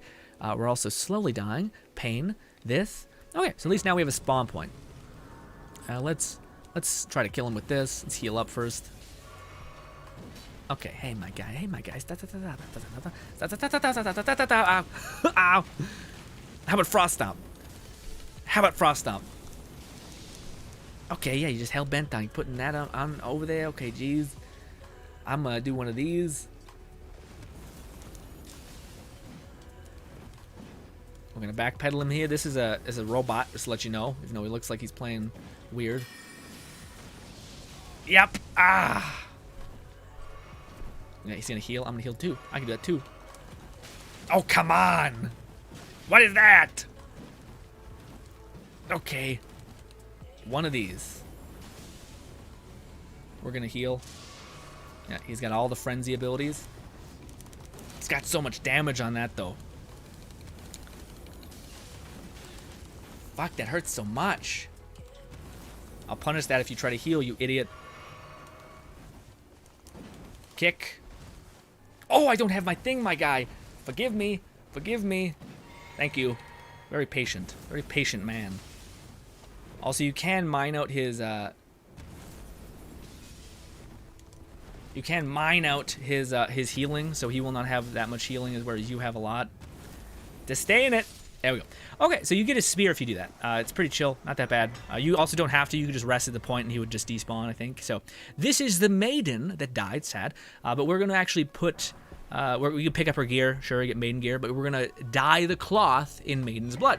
So now we have a maiden cloth that's dyed in blood. We're also going to pick up this from the shrine, which increases our potency of our flasks. Easy peasy. Now we're going to head, again, all the way back to that guy. I don't know why it doesn't give you a teleportation point. It's hella annoying. But what this is going to do is it's going to make us viable for the we basically can go to a blood god's realm. And that realm has a great farm route. Now, I'm also going to tell you guys how to get a really good... basically, you can do this even if you're not pumping out a lot of damage. But you also, it's weird because you do need to have enough damage to kill Godric. So, yeah. You still need enough to get by. But I will still tell you, just for levity's sake, if you don't want to sit there and like kind of MacGyver around these enemies, because they're not really hard, but they're the same as the other enemies that you're fighting, the black goo monsters. They're just, they hit you, they're gonna probably knock you dead because they're endgame enemies, you know? Yeah. But this is it. We've done it. If you at this point, you're just gonna talk to him. He's gonna say, "Awesome, I induct you into this religion of crazy, weird blood, death, all that." He's going to give you a keychain. He's going to tell you to not use the keychain. Use the keychain. Use the keychain and go to this special place. Now, this place can be activated late in the game, but you have to get access. You have to basically kill a shit ton of bosses that are way harder than anything you'll face up to this point. He's going to say, "You've dyed the cloth in blood, my boy. Well done. Blood god. Blood for the blood god. Offer finger." He's going to give you your finger. He's going to permanently make it yucky. Real yucky. Yes, all that. He also laughs at us being, like, very much in pain. Rude. Rude. Good heavens. Clench your teeth or something. Also, sorry, hi Spark, what's good? Spark says, how's it going? We're trying to show people the best start of the, how to start the strongest mage start. It's been a long day. Also, holy shit, we've been streaming for way longer. He's talking a bunch of shit. We're going to talk to him a little bit more. He's going to be like, here's the medallion. So if you didn't talk to him twice, he wouldn't give you the medallion. Again, always mine out every person's audio options until they start repeating themselves. It's like a weird Souls meta, like, always do it thing. Anyways, so he's going to be like, don't activate the thing. I am just not a complete jerk. So even, I don't want to make him disappointed in me, considering, you know, creepy blood god worshiper. We're going to go somewhere else and then activate the thing. So it's as simple as this. Go to your inventory, go to that thing we just got, hit use, go to the audience ground. You're going to hit yes. And this is going to be your death run. So you follow in my footsteps. If you die, you'll have to restart, go to the death realm again, rinse and repeat until you get to a special checkpoint. So instead of going forward, turn around and go back. And get ready to hug a lot of walls because there's a lot of bad here. A lot of bad. Yep, and there's things that do so much ungodly damage, it's crazy. Okay, so now when you get to this point, hug the left-hand side of the wall, and try not to die. And again, we're about to get to the one altar. A lot of people end up going that way, and then like going forward a bunch, and then turning. If you go forward a bunch, just turn around, go left, and then you'll be on the same path that I was just on just then. Avoid the enemies that look like weird blood pus people and avoid that. Go straight up this hill. This will give you access to a grace point, which is a spawn point. And these enemies are very, very slow, but they're also considered endgame areas because we've kind of skipped to an endgame activity by doing what we just did. Now, the main bread and butter of this is killing the enemies there, but in case you don't have a build that's good enough to do that, or whatever your reasoning might be, frankly, killing that enemy down there is best. So then the question becomes, how do you kill that enemy? Well, you're going to want to go back to the also, how do you can like shift between heights, so that's what this is. So if you can't find it again, that's why. Anyways, you're going to go back to the round table hold, and we've collected many keystone keys in this whole process. So we're going to go do a couple things. First things first is we're going to go follow my footsteps exactly. We're going to go down here, and we're going to get a crossbow. Crossbows, for whatever reason, have an Also, what is that? Who's talking to me? Anyways, crossbows have a really good amount of range. So we're going to unlock this, the first kind of unlocks for the sanctuary. You can get like a longbow. I just don't know if a longbow will reach good enough as a crossbow. I don't know, maybe. People in the chat, please tell me. But yes, we're going to go grab a crossbow. Also, the crossbow has a very low requirement for things that you need. But even still, we'll still be able to get what we want out of the crossbow, if I'm not mistaken, because it's not about damage, it's just about usage. But even still, we can just put, what, 14 points into dex or strength. It's not that bad. But now the question becomes, okay, well, now I have a crossbow. I don't have enough weapon, or I don't have enough material, or how to make bolts, essentially. Sorry, I got a little lost. You're going to come to the Church of Ella, the same church that we were just at the very beginning of the game. First church we encounter. We are going to buy 2 things from this man. A crafting thing, which is just going to be endlessly useful for the entire game experience. It's the thing that can make you like give your weapons bleed and stuff like that.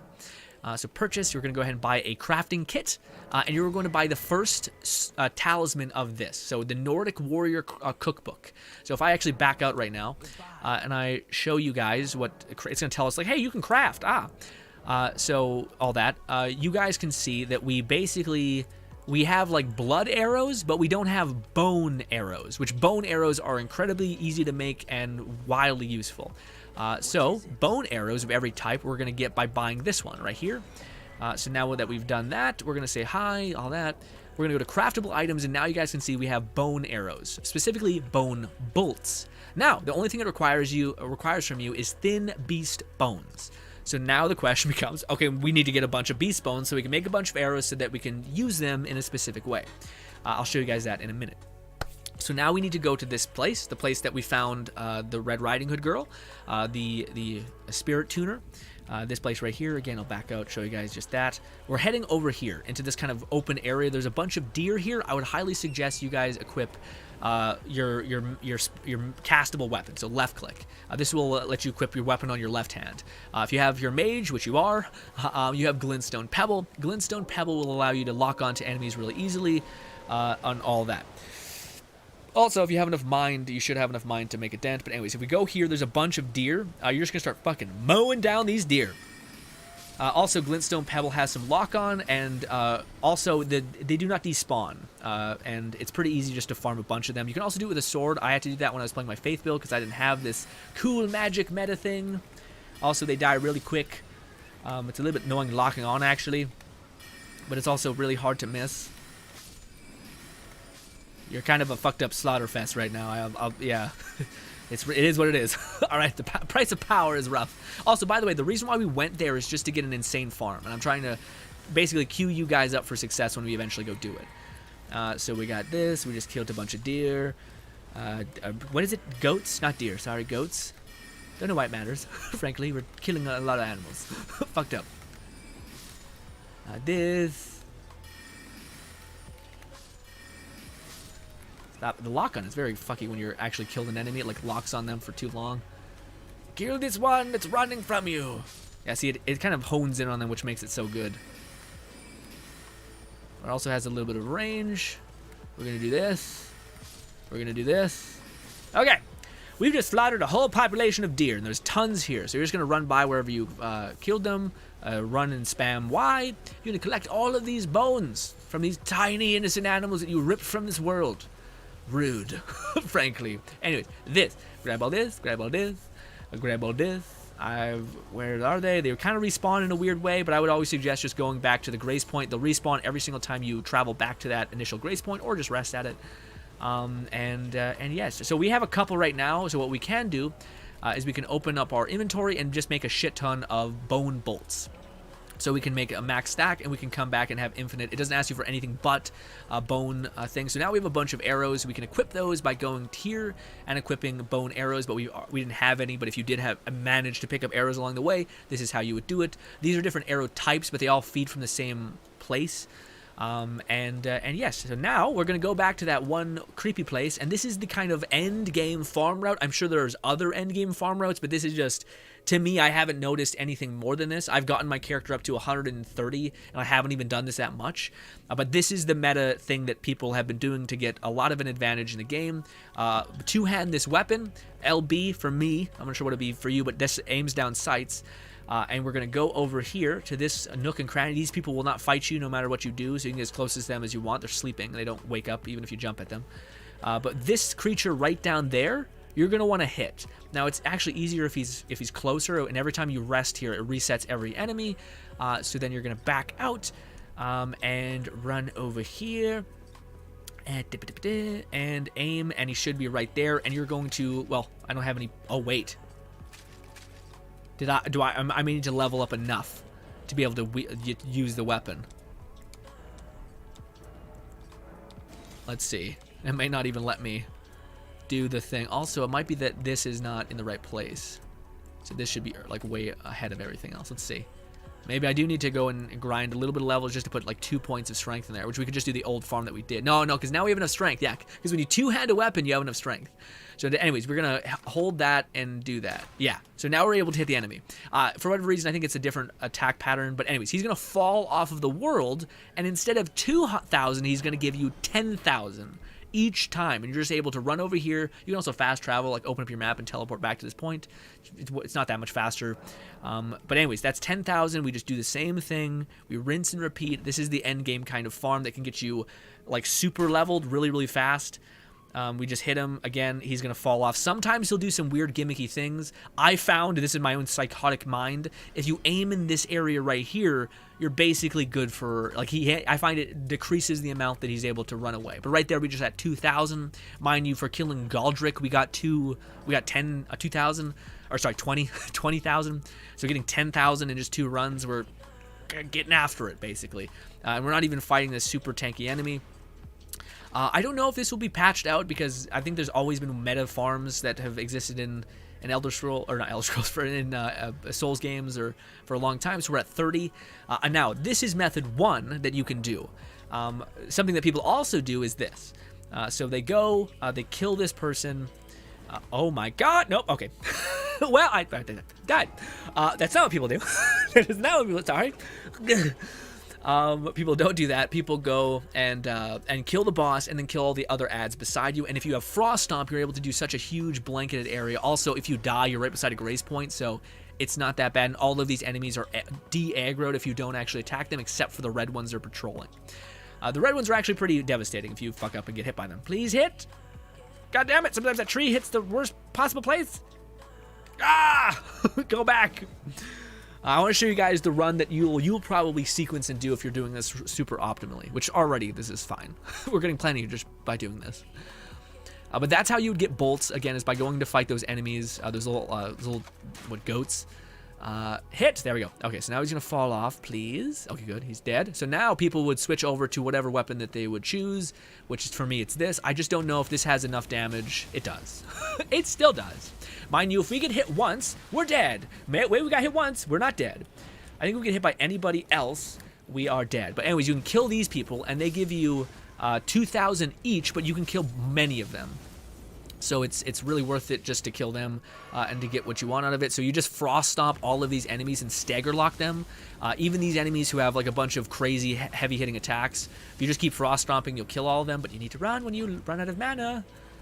Do this, this, and at this point, all you would do, even if you're just doing the one farm, you have no excuse to not have like a shit ton of health, a shit ton of damage into intelligence, dexterity, vitality. These are all things that will help you when you're just trying to kill a boss or trying to get better damage. Again, we also have the ability to level up our weapons a ton. So at this point, you have your access to power. You're gaining so much runes so you can level up really fast. If you do happen to die, it's not that bad because there's enemies. Your souls will drop right here. So at this point, you have the strongest start for a mage you possibly can. I gave you just enough strength, and even if it took you a little bit more times to kill Galdrick, the second version of himself, you can take as much time as you want to do that. You can you can find better spells if you'd want. Although the spells that we did have are good, and Frost Stomp is just kind of that good. That it's not worth doing anything else. But this also becomes a question of, should I waste time fighting these enemies, or is it more optimal just to fight the big guy? Once you get to endgame and you're starting to try to min-max, also we died, no problem. But when you get to endgame and you're starting to try to min-max, you do want to kill these enemies, because if you're killing them and dropping them in half a second with one Frost Stomp, then yes. But if we're kind of like me, where you're hitting the ground 6 times, it's probably faster just to rinse and repeat that as much as you possibly can. And again, this is actually a little bit dangerous because there's a red guy right there. So we're going to go ahead and yoink this.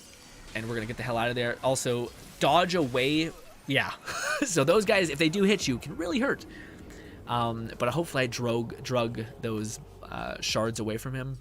Hopefully. Henning says, I shouldn't be awake. It's 4 a.m. Yeah, man, go to sleep. Jeez Louise. I'm going to be a sneaky man, grab my shards, and hopefully not get eviscerated. Let's see. You can be a sneaky man. Okay, good. So I got my shards. Now we're just going to level up and pump mind and intelligence. Or this is smarter, especially for if we were like right now, if we can survive 2 hits, we can dodge away, heal. They're not that fast. So I'll use my 70k that we just got from doing 2 seconds of this, like nothing. And we'll buy all the shards that we need to level up our weapon to a good amount. And then we'll invest a hell of a lot into intelligence. So yes. Purchase. Also, you can just buy all of these at this point because all this is, cheap at this point that you're making 70k every like 5 minutes. Let's buy a bunch of these. Let's say 6. Let's buy 12 of these. And then 12 of these. Oh, we don't have enough. Yeah, see, like, it goes pretty quick when you start leveling up weapons enough. But anyways, I would use my points to level up my weapon fully. That would make my Frost Stomp actually hit hard. And let's actually want to see how hard it hits now that I've leveled it up to 12. Because I think that's where a lot of scaling comes from. Is just your base level of your weapon. This is this. This is this. We're going to level up that. Boom, boom, boom. Level it up to the max point that we can. Now we're running out of shards, but we have enough. So now that we've leveled up our weapon, I think to +8 or something. So we're close to 12. Let's see how much damage we do with a Frost Stomp. Because, yeah, I'm scaling like a lot into intelligence. Not as much as I was with my Faith build. So we probably shouldn't be doing as much damage with our Faith build. But yeah, let's see. Yeah, so a significant damage boost. 2 hits it takes to kill them. Let's see. Bang. Bang. Yeah. 2 hits and now they're dead. Oh, well, actually... well, I don't know what happened with you. You were close to death. Also, you could probably just want to bait out one of their attacks. But yeah, it's crazy. So at this point, ladies and gentlemen, there is one thing I would want to tell you, but at this point, we're already kind of cut for time. But how easy is it for me to get to the place? It's like the last thing that you would need if you were doing mage stuff. It's kind of far away, but we'll try. It's basically there's a boss by a tree that gives you a bubble. That bubble is hella good. Lone Sinket says, I am really sad. I just had to kill Blatty. Why? Oh yeah. Is that the puppy guy? Yeah. I don't want to spoil too much, but yes, apparently it's inevitable. It's sad, but that's how Souls games get you. They're like, hey, guess what? You don't get happiness. All right, sorry. You like that person? They're 100% dying, and it's gonna be a mercy kill. All right, it feels even worse. These Patches is a son of a bitch. You know what I mean? You're like, fuck this guy. Anyways, ladies and gentlemen, but that is, again, for me at least, how you would get the strongest start. Now, by the way, I would like to remind you that some of the best incantations are like, sorry, not best, but really, really good incantations are, also, yeah, there's a spawn point right here, so you can die a bunch of this boss. Also, I can't, there's an enemy on me, so I can't open my map. So is that another enemy? There is. But all I was saying was there's, we'll do that too, actually, at the very end. I won't be able to buy them because I don't have enough, but let's do this. Summon our people to gain aggro. Put our thing there. Okay, good. We're going to be a sneaky boy and try to, nope, sneaky boy is not the way. Stop sneaking. They're angry, she's angry at me. Frost Stomp. Frost Stomp. Frost Stomp. Frost Stomp. Stop. Okay. Ow. Get out of my way. Yes, focus on my ads. Thank you. This. She'll be dead. Wait, I ran out of magic the worst time. Oh my god. Use magic mode. Go. This. Okay, so by killing her awards you bubble enemy killed, yes. Thank you. Bubble and other bubble thing. It gets you healing and a shield. So now let's go to the place, the Church of Vow. That turtle man will give you some really, really good gear. Yes, and that gear is actually going to hit hard. And now that you have the ability to like, by using this spell that I like to use, it takes a shit ton of mana. Let me invest in mana. Whereas beforehand, you could be like, I'm dying a lot. I'll put into vigor, or I'm putting a little bit into dexterity because I want to have fun with this weapon. you can kind of spread yourself in a weird way, whereas now you have access to weapons that are actually pretty good. These two are very, very good, specifically this one, but also you need a lot of intelligence to wield it, but this is a fucking huge greatsword. These are good spells, and also if you bring any books that are like sorceries to this guy stays here forever. He doesn't like some of the sorcery people that you may give a book to can run around and maybe have a quest line where you accidentally kill them because you communicated or did something. Who knows? So yes. But by killing that pot person, he is going to give you the bubble, and I haven't really showed you guys how to use this yet because we haven't needed to, but if you were struggling with Galdrick, this would be something that you would want and need. I'm sorry I couldn't show you where the intelligence thing is. I should have looked into that deeper before we got into this. But if you go to your your physic, your mix wonder, whatever it is, you're going to want to equip the bubble because it's just endlessly useful, especially when you're a squishy healer, or sorry, a magic user. And then you can equip whatever you want in exchange. It enhances charge attacks, no. Temporarily boosts faith, no. Yeah. Temporarily boosts stamina. Restores. I think this one's good. Slightly restores HP. So if you take this, it'll consistently get you a little bit of healing regen. It's not very noticeable. You should replace this one for healing, or sorry, for like damage amplification with intelligence. But the bubble is going to be very, very good, and this also lasts an ungodly long time. So if you were trying to get to any place and you felt like you could kill that boss before we did, you could. This could help you traverse some of the areas that we were kind of running by. If you keep dying by getting clipped, this will give you one freebie when any enemy hits you with a high-end attack. So yeah. But ladies and gentlemen, we got an absolutely amazing staff. And also, in the next video, I think if I do make a part 2 to this, I don't know when that'll be, but if I do make a part 2 to this, I would love to show you guys where some cool armor is aesthetically, a badass new wand that actually is, I think, worth being an endgame wand, and with Frost Stomp and with the scaling that we've already been shown to body Galdrick, I think you'll be okay with doing the other bosses or even just going into the other realms that we went into. So I showed you guys good staff. Showed you guys 2 farming methods, one for super early game, and then the other for end game if you kill Galdrick. I also showed you how to get a really powerful weapon. The reason why this weapon is so powerful, by the way, is because it's playing off of Frost Stomp, which is really, really good. Stupid big AoE, low cost on cast. Awesome. And it also, by putting this on it, it scales into intelligence. So now this weapon is working within your build. Also, it's scaling off of dexterity heavily, which is nice because dexterity is the other valuable stat you want as a mage. Nice. And yeah, also this thing has, the reason why this specific katana is a great stat stick is because it also comes with bleed loss or blood loss buildup, which means that when your Frost Stomp is hitting, there's a chance for it to hit even harder with bleed, which is incredible.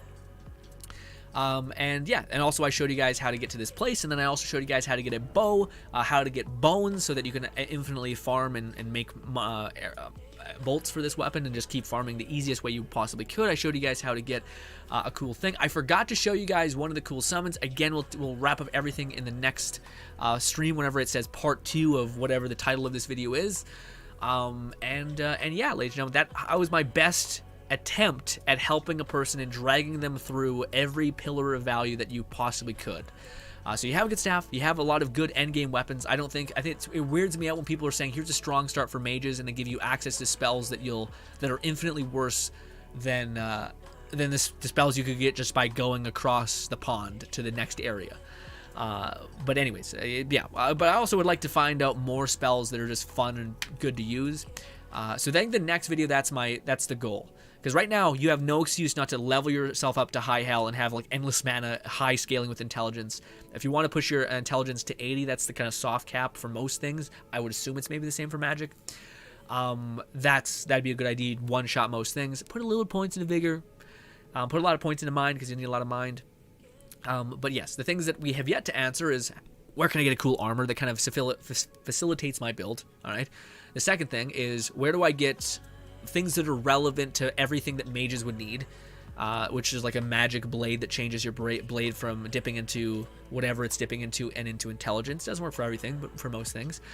Where to get some cool spells, where to get some cool armor, all those things have yet to be answered. But right now, at a base, you should not struggle very much with bosses because you can overlevel like crazy. You can buy just about every kind of weapon ascension you can, and stuff like that.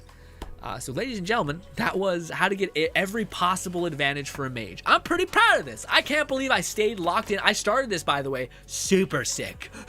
I didn't say that. I may have said that. I had allergies. You guys could probably hear it in my sinuses. I was just wrecked. My eyes were like watery and itchy. I took an allergy pill before we got into this. I thank God it worked, because golly. But man, yes, happy that we were able to do that. I feel like we did. I'm sure it was probably a little annoying for some people who are watching the stream who are like, man, you don't stop. You just keep talking. But I was doing that to kind of avoid the fact that I feel dizzy and a little bit sick, because I was just trying to be like, okay. I kept trying to think of the questions that I know I was asking when I was watching the videos that people were saying, like, go here, do this. And I was like, why? Why do I do this? Why do I want this? Why is this good? I'm just using it, but I have no concept of what makes it good, you know?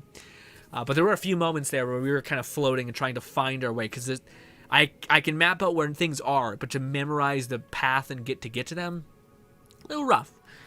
But yes, Lone Singlet says, so is this gonna get turned into a video? Maybe. I don't know. It's kind of long to be a video, I think, but also I don't know, because I feel like if I was, it's weird, because like I think it would be more successful as a video, probably, like, go here, do this, but am I buying Tiny Tina's Wonderland? Yes, absolutely. Vaxi. But yes, I'm absolutely buying Tiny Tina's Wonderland. But I think, like, if I made it into a video, I feel like I wouldn't be able to answer as many questions I think people are having when they're getting into the game. But maybe I could just make it simplified and goes like, go here, do this, go here, do this, go here, do this. I don't know.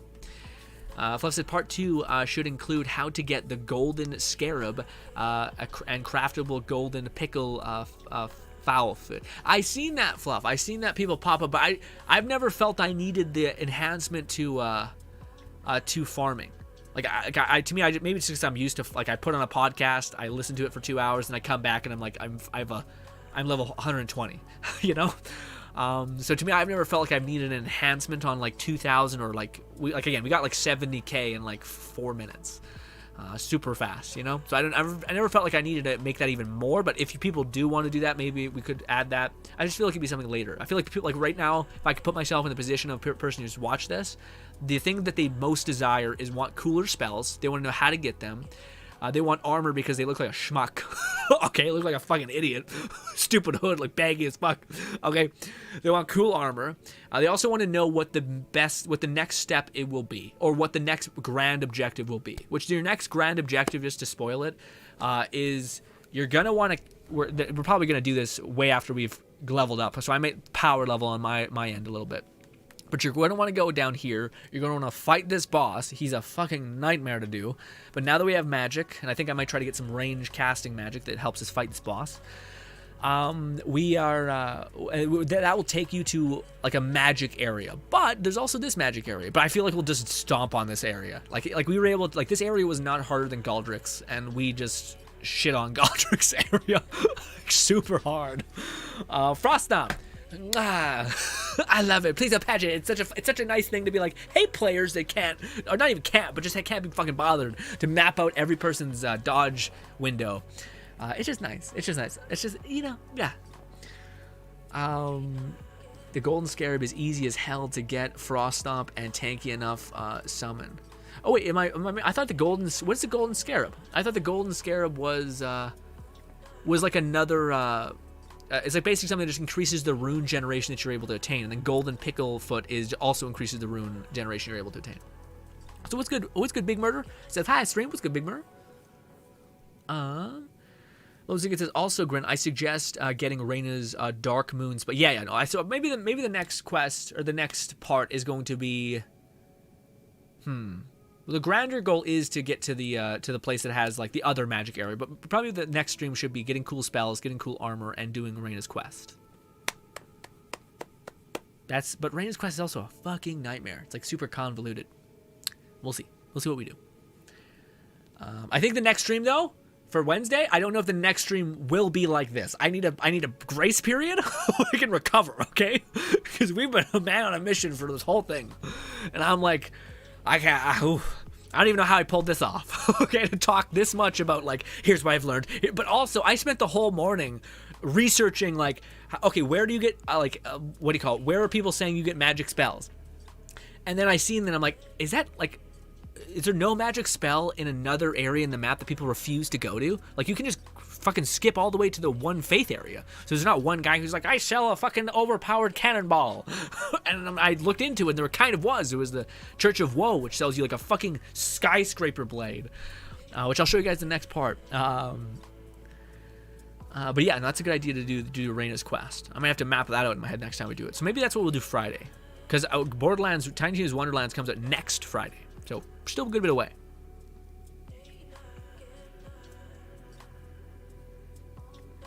Henning says, I ignore the meta stuff. You know, absolutely, Henna. I understand people's proclivity to want to, like, dig into the deeper aspects of the game. But also, the video for me is for people who would search up and look for how to get the biggest advantage you possibly can in the game. So that to me is like a new player who maybe doesn't have time to grind and like die to a boss 6 times or like really put pressure on like parrying mechanics. They just want to experience the game and their bosses and those fun aspects and not feel left out, despite they maybe don't have enough time to experience or like grind or all of these things. So yeah, and just to show people, like, again, I felt really good when what was it? We hit a boss. We fought like a giant and we knocked him dead despite us being level 0, like level 6. We started off as level 6 whenever you play Ark, so I didn't level up and we were still able to make a dent in that person. So that's like, okay, you can especially if you just level up a little bit. Like we fought Galdrick at level 1. We were not very high level. We were level 23, and we killed Galdrick immediately. Okay.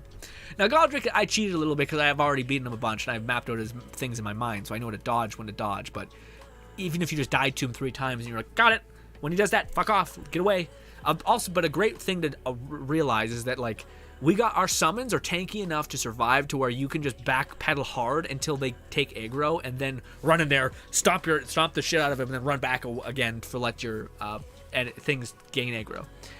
But that's also something I want to show you guys in the next part as well, is to get an awesome spinny summon. Big says, awesome con. Thank you, Big. appreciate that. BC says, Scarab 20% increases foul, not sure. Yeah, the increase in the thing. Best Tiny Tina class, bro. Ooh, dude, I don't know, man. I feel like it's gotta be Graveborn or Spell Shot. They just seem like they synergize too goddamn well. But I also think that there's a huge incentive for Spell, to do the critical class.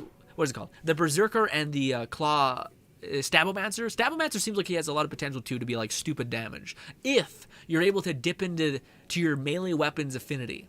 If you're just able to dip into its attack speed, yes, but it requires you to have a good scaling attack weapon, melee weapon for Tiny Tina's Wonderland. But if you're able to dip into like the fact that when you get a melee, when you melee hit something, there's melee weapons in the game where when you melee hit something in Tiny Tina's Wonderland with a melee weapon, it has a chance of decreasing your spell cooldown by shaving off of a second. So it doesn't just increase the percentage cooldown of it, it takes off an amount for every time you hit.